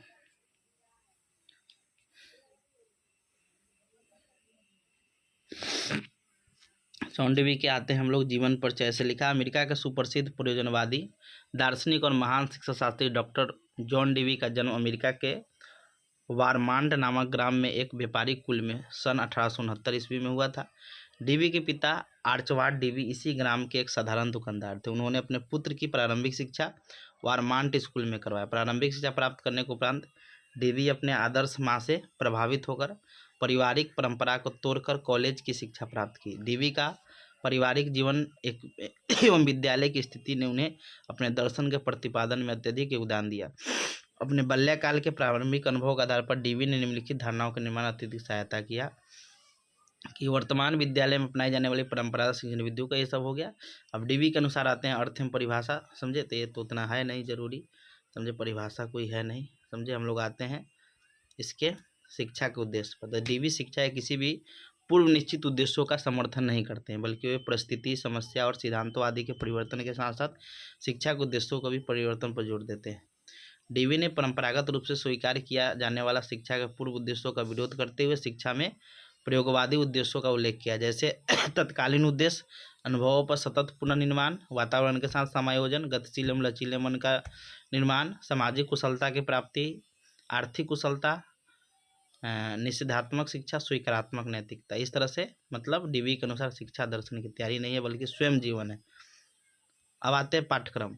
डीवी प्रचलित पाठ्यक्रम से अत्यधिक संतुष्ट नहीं थे, तो उन्होंने उनकी कमियों को सामने रखते हुए कुछ चीज़ बताया, जैसे रुचि का सिद्धांत होना चाहिए आपके पाठ्यक्रम में, लचीलेपन का सिद्धांत होना चाहिए, क्रियाशीलता का सिद्धांत होना चाहिए, सहसंबंध का सिद्धांत होना चाहिए आपके पाठ्यक्रम में, बाल केंद्रित पाठ्यक्रम का सिद्धांत होना चाहिए। अब आते हैं शिक्षण विधि में। तो था इसमें शिक्षण विधि में सबसे जो इम्पोर्टेंट है वो आपका है प्रोजेक्ट या योजना विधि, समझे, जो करके सीखने पर जोर देता है। प्रोजेक्ट विधि हो गया, समझे, ये सब विधि है। जैसे प्रोजेक्ट विधि के 5 स्तर है कि परिस्थितियों का चयन करना है, प्रोजेक्ट का चयन करता है, योजना बनाना है, क्रियान्वित करना है, मूल्यांकन करना है। और छठा होता है 6 गो होता है, एक होता है लेखा जोखा यानी रिकॉर्डिंग, उसका अभिलेखन करना। अब आते हैं प्रयोजनवादी विचारधारा। डीवी अपने शिक्षा योजना में शिक्षक को अति महत्वपूर्ण स्थान प्रदान किया है। उनका विचार है कि शिक्षक एक समाज सुधारक और समाज सेवा होता है। उनका कर्तव्य है कि बालक के लिए विद्यालय में ऐसा सामाजिक वातावरण प्रस्तुत करे जिससे सामाजिक व्यक्तित्व का विकास हो सके। महान दार्शनिक और शिक्षा शास्त्री डीवी ने शिक्षा का पद बालकों के मित्र और मार्गदर्शक के रूप में माना है। अब आते हैं बालक। तो डीवी ने अपने शिक्षा योजना में बालक को केंद्रीय स्थान दिया है। उन्होंने बालक को आधार मानकर न केवल पाठ्यक्रम का निर्धारण किया है बल्कि उनकी रुचि योग्यता क्षमता के सामने रखते हुए शिक्षण विधियों का प्रतिपादन किया है। डीवी ने बालक की स्वतंत्रता का भी समर्थन किया। उनका मानना था कि बालक को अपने कार्य चुनने, उनको पूरा करने, प्रयोग करने और जीवन मूल स्तर पर आदर्शों के निर्माण करने के लिए स्वतंत्रता प्रदान करनी चाहिए। अब आते हैं विद्यालय। तो डीवी ने अपने आदर्श विद्यालय संबंधी विचारों को प्रस्तुत करने के पूर्व प्रचलित विद्यालयों की आलोचना की है। डीवी का विचार है कि पाठशालाओं में सबसे बड़ा दोष यह है कि यह समय के परिवर्तन के अनुकूल नहीं है, यह कार्यों के करके सीखने का अवसर नहीं देता है। पुस्तकीय शिक्षा का समस्त विद्यालय पर बोलबाला है। स्कूल का घर और समाज में कोई संबंध स्थापित नहीं किया जाता है। डीवी ने परंपरागत प्रचलित विद्यालयों को दोषों और कमियों को सामने रखते हुए जिन प्रयोगवादी विद्यालय की स्थापना की सुझाव दिया गया है वो मनोवैज्ञानिक और सामाजिक दृष्टिकोण से आवश्यक है। अब आते हैं अनुशासन। तो डीवी दमनात्मक अनुशासन के विरोधी है। उनके अनुसार तानाशाही अनुशासन का आधार भय होता है। डीवी जनतांत्रिक अनुशासन के पक्षधर है जो अंदर से उत्पन्न होता है। डीवी के अनुसार अनुशासन व्यक्ति की आत्मा की शिक्षा है जिससे व्यक्ति को शक्ति मिलती है। ये हो गया निष्कर्ष है। अब आते हैं हम लोग यूनिट 5 में जो बहुत इम्पोर्टेंट है, समझे। यूनिट 5 का इसमें 2 या 3 करेंगे, आपका खत्म हो जाएगा, समझ गए। तो हम पहले आते हैं शिक्षा का अधिकार अधिनियम 2009 में, बहुत इंपॉर्टेंट है। RTI 2009 बहुत इंपॉर्टेंट है, समझ गए। मुक्त और अनिवार्य शिक्षा का बात कहा गया है इसमें। तो लिखा है, हम जानते हैं कि शिक्षा को मनुष्य के विश्व के अन्य प्राणियों से अलग कर उसे श्रेष्ठ और सामाजिक प्राणी के रूप में जीवन जीने के लिए काबिल बनाती है। शिक्षा के इन्हीं महत्वों को देखते हुए भारत सरकार ने सबके लिए शिक्षा को अनिवार्य करने के उद्देश्य से शिक्षा का अधिकार पारित किया था। हम जानते हैं कि वर्ष 2002 में संविधान के 86वां संविधान संशोधन द्वारा अनुच्छेद 21 के क के भाग 3 के माध्यम से शिक्षा को मौलिक अधिकार में शामिल किया है, जिसमें 6 से 14 वर्ष तक के सभी बच्चों को मुक्त और अनिवार्य शिक्षा उपलब्ध कराने का प्रावधान किया गया है। इसे और अधिक प्रभावी बनाने के लिए 6 अगस्त 2009 ईस्वी को लोकसभा में शिक्षा का अधिकार अधिनियम को पारित किया गया था, जिसे हम शिक्षा का अधिकार अधिनियम 2009 राइट टू एजुकेशन कहते हैं। राइट टू एजुकेशन 2009 को पूरे देश में 1 अप्रैल 2010 को लागू किया गया था। क्या है अधिनियम? लिखा है, इस अधिनियम के प्रमुख लक्ष्य निम्नलिखित थे कि 6 से 14 साल की उम्र के प्रत्येक बच्चों को मुक्त अनिवार्य शिक्षा देना है। और दिव्यांग छात्र का बात करेगा तो 6 से 18 साल के बच्चा। सरकारी स्कूल सभी बच्चों को मुक्त शिक्षा उपलब्ध करवाएगा। निजी स्कूल न्यूनतम 25% बच्चों को बिना किसी शुल्क के नामांकित करेगा। गुणवत्तापूर्ण सहित प्रारंभिक शिक्षा के सभी पहलुओं पर निगरानी के लिए प्रारंभिक शिक्षा के लिए राष्ट्रीय आयोग बनाया जाएगा। शिक्षा का अधिकार अधिनियम का उद्देश्य क्या था? तो आर्थिक रूप से कमजोर वर्गों के बालकों को मुक्त अनिवार्य शिक्षा प्रदान कर शिक्षित करना, प्राथमिक शिक्षा को सर्वसुलभ बनाना और इसमें सार्वभौमिकरण करना, देश में 6 से 14 वर्ष तक के सभी बच्चों को बुनियादी शिक्षा देना, बालकों की शिक्षा के प्रति रुचि को बढ़ावा देना, बालिकाओं की शिक्षा पर विशेष ध्यान देना, देश में शिक्षा का स्तर को सुधारना, ग्रामीण क्षेत्रों तक शिक्षा का प्रसार करना, उन क्षेत्रों में विद्यालय स्थापित कर शिक्षा पहुँचाना जहाँ पर अभी तक शिक्षा का प्रसार नहीं हुई। 1.5 किलोमीटर में नहीं प्राथमिक स्कूल खुलना था। अगला है बालकों को मुक्त पाठ्य पुस्तकें, यूनिफॉर्म तथा छात्रवृत्ति प्रदान कर शिक्षा को बढ़ावा देना। अब आते हैं शिक्षा का अधिकार अधिनियम 2009 के प्रमुख प्रावधान। तो पहला है निःशुल्क और अनिवार्य शिक्षा की 6 से 14 साल तक निःशुल्क शिक्षा है। वंचित बालकों को पूर्ण शिक्षा। यदि इस अधिनियम में स्पष्ट कहा गया यदि कोई बालक 6 से 14 उम्र में प्रवेश न लेकर बाद में अपनी उम्र के अनुसार कक्षा में प्रवेश लेता है तो 14 वर्ष तक की आयु में उसकी शिक्षा पूरी नहीं हो जाती है तो उसकी प्राथमिक शिक्षा पूरी होने तक निःशुल्क शिक्षा देना है। अब विद्यालय परिवर्तन का अधिकार। तो यदि कोई बच्चा किसी भी कारणवश अपना विद्यालय परिवर्तन करना चाहता है तो उसे विद्यालय परिवर्तन का अधिकार है। केंद्र तथा राज्य सरकार संयुक्त उत्तरदायित्व। इस अधिनियम में यह स्पष्ट कहा गया है कि इस अधिनियम को लागू करने में जो व्यय होगा केंद्र सरकार उसका ब्यौरा तैयार करेगी तथा प्रांतीय सरकार को आवश्यक संसाधन उपलब्ध करवाएगी। आता है माता पिता का कर्तव्य। माता पिता के भी प्रमुख कर्तव्य है कि अपने छात्रों को स्कूल में अनिवार्य रूप से शिक्षा प्राप्त करने के लिए प्रवेश दिलाएं।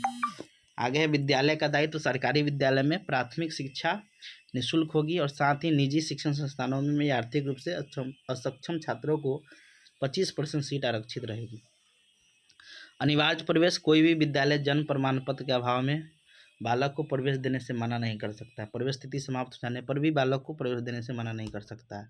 दंड की व्यवस्था नहीं, किसी भी बच्चों को शारीरिक या मानसिक दंड देना कानूनी अपराध है और विद्यालय में इसका प्रयोग न किया जाए। और तुन करना, किसी भी बच्चों को कक्षा में नितुन फेल नहीं करना है और न ही स्कूल में निष्कासित करना है। अध्यापक का कर्तव्य है कि वो अपना कार्य पूरी निष्ठा से करे, समय से स्कूल जाए, आवश्यकता अनुसार शिक्षण विधियों का उपयोग करे, समय समय पर अध्यापन, अभिभावक बैठकों का आयोजन करें। ट्यूशन, कोई भी सरकारी अध्यापक प्राइवेट ट्यूशन नहीं पढ़ा सकता है। पाठ्यक्रम का निर्माण इस प्रकार किया जाए जिससे बालक का सर्वांगीण विकास हो।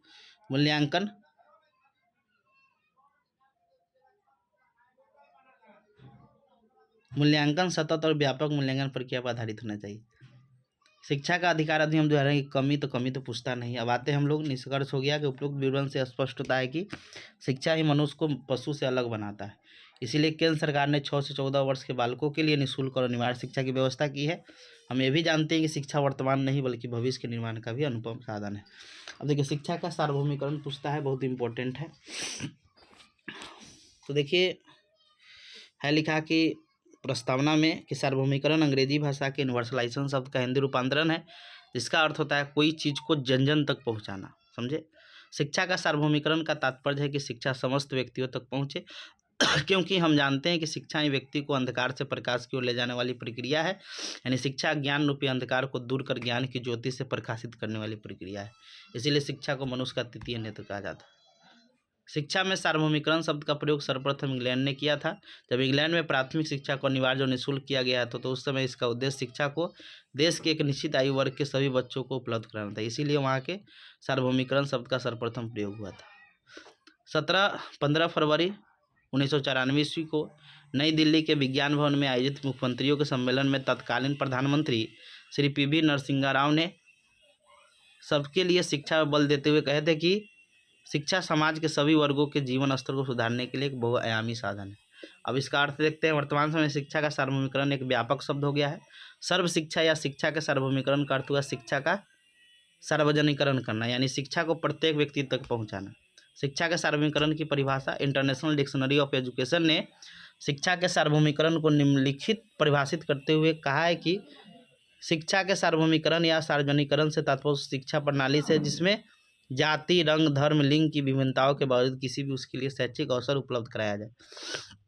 जेपी नायक के अनुसार शिक्षा में सार्वभौमिकता देश के सामाजिक, आर्थिक और समान विकास का सूचक है। शिक्षा के सार्वभौमिक पक्ष आयाम, शिक्षा के सार्वभौमिकरण के 3 आयाम होते हैं। व्यवस्था की सार्वभौमिकता और एक होता है आपका नामांकन की सार्वभौमिकता, तीसरा है स्थायित्व की सार्वभौमिकता। तीनों समझिएगा, तीनों इंपॉर्टेंट है। देखिए, व्यवस्था की सार्वभौमिकता का मतलब होता है, व्यवस्था की सार्वभौमिकता का तात्पर्य है कि शिक्षा विद्यार्थी के पहुंच क्षेत्र में हो, तो स्कूल उसके जहाँ घर हो वहीं पर हो। हम जानते हैं कि भारत की अधिकांश जनसंख्या गाँव में बसती है। भारत में बहुत ऐसे गाँव हैं जहाँ भी कोई विद्यालय नहीं है। तो शिक्षा में सार्वभौमिकरण कार्यक्रम के द्वारा यह प्रयास किया जा रहा है कि प्रत्येक गाँव में एक प्राथमिक विद्यालय अवश्य खोला जाए। अर्थात व्यवस्था के सार्वभौमिकरण का अर्थ हुआ प्राथमिक शिक्षा आपके द्वार पर अथवा आपके निकट स्थल पर उपलब्ध हो। दूसरा है नामांकन की सार्वभौमिकता। शिक्षा में सार्वभौमिकरण का दूसरा आयाम नामांकन की सार्वभौमिकता है। नामांकन की सार्वभौमिकता का तात्पर्य है कि प्राथमिक विद्यालय में 6 से 14 वर्ष के प्रत्येक बालक बालिकाओं का नामांकन किया जाए। प्रायः गाँव में देखा जाता है कि बहुत से बालक बालिकाओं स्कूल में नामांकन नहीं करवाते हैं। एक रिपोर्ट के अनुसार 11% बालक तथा 30% बालिकाएं विद्यालय में नामांकन लेते ही नहीं है। अब आते हैं स्थायित्व की सार्वभौमिकता। तो शिक्षा के सार्वभौमिकरण का तीसरा आयाम स्थायित्व की सार्वभौमिकता है। स्थायित्व की सार्वभौमिकता का तात्पर्य स्कूल में प्रवेश लिए हुए छात्रों को स्कूल में रोके रहना है। छात्रों के विद्यालय में अधिकांश संख्या में तो प्रवेश तो जरूरी ही है, इसके साथ ये भी जरूरी है कि प्रवेश पाए विद्यार्थी अपने प्राथमिक शिक्षा पूरी करने के बाद ही विद्यालय छोड़े। लेकिन प्रायः देखा जाता है कि छात्र अनेक कारणों से प्राथमिक शिक्षा पूरी करने से पहले स्कूल छोड़ देते हैं। अब आते हैं शिक्षा के सार्वभौमिकरण की आवश्यकता। तो क्यों आवश्यकता है? तो देखिए, हम जानते हैं कि शिक्षा मानव का आभूषण होता है। जिस प्रकार हंसों के बीच में बगुला सुशोभित नहीं होता है, उसी प्रकार शिक्षित व्यक्तियों के मध्य बैठा शिक्षित व्यक्ति सुशोभित नहीं होता है। अतः भारत जैसे देशों में जहाँ निरक्षरता के अंधकार में अभी करोड़ों व्यक्ति भटक रहे हैं, शिक्षा के सार्वभौमिकरण की आवश्यकता से नकारा नहीं जा सकता है। तो अगला है व्यक्तियों के व्यक्तित्व के विकास के लिए। दूसरा है निरक्षरता मतलब जो अशिक्षा है उसको अंत करना है। तीसरा है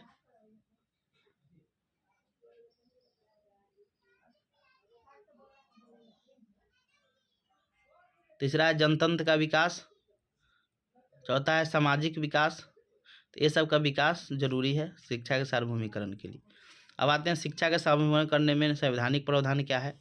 तो लिखा है नीति से तत्व के अनुच्छेद अंतर्गत अनुच्छेद 45 में स्पष्ट शब्दों में कहा गया है कि सभी बालकों को 14 वर्ष की आयु पूरी करने तक निःशुल्क अनिवार्य उपलब्ध कराया जाए। दूसरा है मौलिक कर्तव्य के अनुच्छेद 51 के क में स्पष्ट प्रावधान है कि अभिभावक अथवा संरक्षक अपने बच्चों को शिक्षा दिलाने का अवसर उपलब्ध करवाएं। मौलिक अधिकार के 86वां संविधान संशोधन अधिनियम 2002 में अनुच्छेद आर्टिकल 21 के में यह प्रावधान किया गया राज्य 6 से 14 साल तक के सभी बच्चों को निःशुल्क अनिवार्य शिक्षा उपलब्ध करवाएं। अब इसके लिए क्या प्रयास किया जा रहा है, तो सर्व शिक्षा अभियान का प्रयास किया जाता है। सर्व शिक्षा अभियान भारत सरकार का प्रमुख कार्यक्रम है जिसकी शुरुआत 2001-2 से अटल बिहारी वाजपेयी द्वारा प्राथमिक शिक्षा का सार्वभौमिकरण करने के लिए 6 से 14 साल के बच्चों के लिए मुफ्त और अनिवार्य शिक्षा उपलब्ध कराना था। एसएसए का मुख्य उद्देश्य था उन व्यक्तियों में स्कूल बनाना जहाँ पर स्कूली शिक्षा नहीं है। दूसरा है मिड डे मील। तो 15 अगस्त 1995 ईस्वी को शुरू किया गया था तमिलनाडु से, कुपोषण को दूर करना था। स्कूल चले हम समझे। फिर है ऑपरेशन ब्लैकबोर्ड जो राष्ट्रीय शिक्षा नीति 1986 के द्वारा आया था, 1987-88 में प्रारंभ हुआ था। प्रत्येक व्यक्ति को साक्षर बनाना था इसका उद्देश्य। अगला है राजीव गांधी साक्षरता मिशन, इसमें राष्ट्रीय साक्षरता मिशन भी कहते हैं। इसकी स्थापना तत्कालीन प्रधानमंत्री राजीव गांधी ने 1988 ईस्वी में किए थे। देखिए क्या क्या बाधा है सार्वभौमिकरण लाने में। अंग्रेजी शिक्षा नीति का प्रभाव, स्कूलों में सुविधाओं की कमी, समाज में रूढ़िवादिता, छात्रों को विद्यालय में न आना, स्कूलों में संसाधन की कमी, नियोजन की समस्या, निर्धरता मतलब गरीबी, योग्य शिक्षकों का अभाव, शिक्षा का माध्यम एक नहीं होना, जनसंख्या की अत्यधिक वृद्धि, क्षेत्रीय समानता और आर्थिक कठिनाई, ये सब कारण है सार्वभौमिकरण में बाधा है। अब आते हैं समस्या के समाधान के उपाय। तो जनसंख्या पर नियंत्रण करना होगा, माता पिता को जागरूक करना होगा, क्षेत्रीय असमानताओं को दूर करना होगा, शैक्षिक प्रशासन में सुधार करना होगा, आकर्षक विद्यालय की स्थापना करना होगा, सुयोग्य शिक्षकों की नियुक्ति करनी होगी, विद्यालय में उपयुक्त पाठ्यक्रम करना होगा, आर्थिक सहायता सरकार के द्वारा उपलब्ध कराना होगा। ये सारा चीज़ है। ये हो गया निष्कर्ष, सब हो गया। अब लास्ट एक क्वेश्चन बच गया, शैक्षिक अवसरों की समानता। तो लिखा है कि प्रत्येक राष्ट्र का यह नैतिक दायित्व है कि वह बिना किसी भेदभाव के अपने नागरिकों को शिक्षा के समान अवसर उपलब्ध करवाता है। विशेषकर भारत जैसे लोकतांत्रिक राष्ट्रों के लिए और भी अनिवार्य है। हम जानते हैं कि विश्व के सभी राष्ट्रों में आज शिक्षा के प्रति जन क्रांति उत्पन्न हो गई है और भारत जैसे देशों में शिक्षा पर व्यय को कृषि उद्योगों के व्यय से समकक्ष माना जाता है। भारत के स्वतंत्रता के पूर्व भारत में शिक्षा प्रणाली पर अंग्रेजी शिक्षा का प्रभाव था। उसके बाद 1948 ईस्वी में राधाकृष्णन की अध्यक्षता में विश्वविद्यालय शिक्षा आयोग की स्थापना की गई, जिसे हम राधाकृष्णन आयोग के नाम से जानते हैं। फिर उसके बाद 1952 ईस्वी में लक्ष्मण मुदालियर के नेतृत्व में माध्यमिक शिक्षा आयोग की स्थापना हुई, जिसे हम मुदालियर आयोग के नाम से जानते हैं। फिर 1964 ईस्वी में दौलत सिंह कोठारी के नेतृत्व में राष्ट्रीय शिक्षा आयोग का गठन किया गया, जिसे कोठारी कमीशन के नाम से जानते हैं। भारत में जितने भी स्वतंत्रता के बाद शिक्षा आयोग बनी, वो अपने सुझाव में शिक्षा में अवसर की समानता की बात कही, इसीलिए शिक्षा में अवसरों की समानता की आवश्यकता पड़ी। अब देखिए इसका अर्थ क्या हुआ। तो लिखा है समानता शब्द अंग्रेजी भाषा के इक्वालिटी शब्द का हिंदी रूपांतरण है। शैक्षिक अवसरों की समानता सबसे तात्पर्य उन समान परिस्थितियों से जिनमें सभी व्यक्ति को शिक्षा के लिए समान अवसर उपलब्ध करा हो सके तथा सामाजिक न्याय के लक्ष्य की प्राप्ति हो सके एवं सामाजिक भेदभाव का अंत हो सके। प्रोफेसर लॉस्की ने शैक्षिक अवसरों को परिभाषित करते हुए कहा था कि समानता का अर्थ यह नहीं है कि प्रत्येक व्यक्ति के साथ एक जैसा व्यवहार किया जाए, अतः सभी को समान वेतन दिया। यदि एक पत्थर ढोने वाला का वेतन एक प्रसिद्ध वैज्ञानिक के समान कर दिया जाए तो उसके समाज का उद्देश्य ही नष्ट हो जाएगा। यूएनए के अनुसार इसका क्या डेफिनेशन दिया गया है शैक्षिक अवसरों की समानता का, कि शैक्षिक अवसरों की समानता का तात्पर्य है कि सभी के लिए एक समान शिक्षा होनी चाहिए, बल्कि प्रत्येक बालक की शारीरिक, मानसिक, संवेगात्मक, नैतिक परिस्थिति के अनुसार होना चाहिए। अब इसकी विशेषता देखते हैं। तो प्रजातंत्र की सफलता, राष्ट्र का सफलता होगा, राष्ट्र का विकास होगा, समझे, बालक का सर्वांगीण विकास होगा, शिक्षा एक मौलिक अधिकार हो पाएगा। अब आते हैं इसके अनुसार सुझाव। कोठारी कमीशन विभिन्न आयोग क्या सुझाव दिया था। तो कोठारी कमीशन जो दौलत सिंह कोठारी के नेतृत्व में स्थापित मतलब बना था, उसमें राष्ट्रीय शिक्षा आयोग के नाम से जानते हैं। एक सुझाव दिया था कि शिक्षा में सभी स्तरों में बालक बालिकाओं में शिक्षा में व्यापक असमानता है। पिछड़ा वर्ग, अनुसूचित जाति, अनुसूचित जनजाति में भी व्यापक असमानता है। तो इन दोनों दोषों को करने के लिए निःशुल्क शिक्षा की व्यवस्था कीजिए, शिक्षा के क्षेत्र में खर्चों की बढ़ोतरी कीजिए, छात्रवृत्ति की व्यवस्था कीजिए, लड़कियों के लिए विशेष शिक्षा की व्यवस्था कीजिए। तो ये सब सुझाव था 1986 का सुझाव था कि महिलाओं में समानता है तो शिक्षा लाइए, एससी के लिए विशेष शिक्षा दीजिए, एसटी के लिए विशेष आरक्षण शिक्षा दीजिए, शिक्षा के दृष्टि से पिछड़े वर्ग और उनके लिए शिक्षा की व्यवस्था कीजिए। अब सरकारी प्रयास क्या है, तो निःशुल्क किया जा रहा है प्रत्येक विद्यालय में, माध्यमिक विद्यालय उच्च माध्यमिक में पुस्तकें निःशुल्क मिलना चाहिए। प्राथमिक स्तर पर पाठ्य पुस्तक होनी चाहिए मुफ्त, प्रतिभाशाली छात्रों को पुस्तक खरीदने के लिए अनुदान दिया जाना चाहिए। शिक्षा के संबंधी स्तरों पर छात्रवृत्ति दीजिए, ये सब चीज़ कर सकते। अब इसके लिए संवैधानिक प्रावधान क्या है, तो पहला है आर्टिकल 14 में इसमें बताया गया है कि राज्य सभी व्यक्तियों के लिए एक समान कानून बनाए। 15 में है राज्य द्वारा धर्म, वंश, जाति, लिंग आदि के आधार पर व्यक्तियों में भेदभाव नहीं होने करेंगे। 16 में है किसी पद पर नियोजन की नियुक्ति संबंधी विषयों पर सभी नागरिकों के लिए समान अवसर देंगे। 21 में राज्य 6 से 14 वर्ष सभी बच्चों के लिए निःशुल्क शिक्षा उपलब्ध करवाएगा। 29 में कहा गया है राज्य, भाषा, जाति, धर्म और संस्कृति के आधार पर कोई भी भेदभाव नहीं। खत्म हो गया, समझे। और आप लोग वीडियो देखिए, यही में से क्वेश्चन आएगा, समझे। Thank you.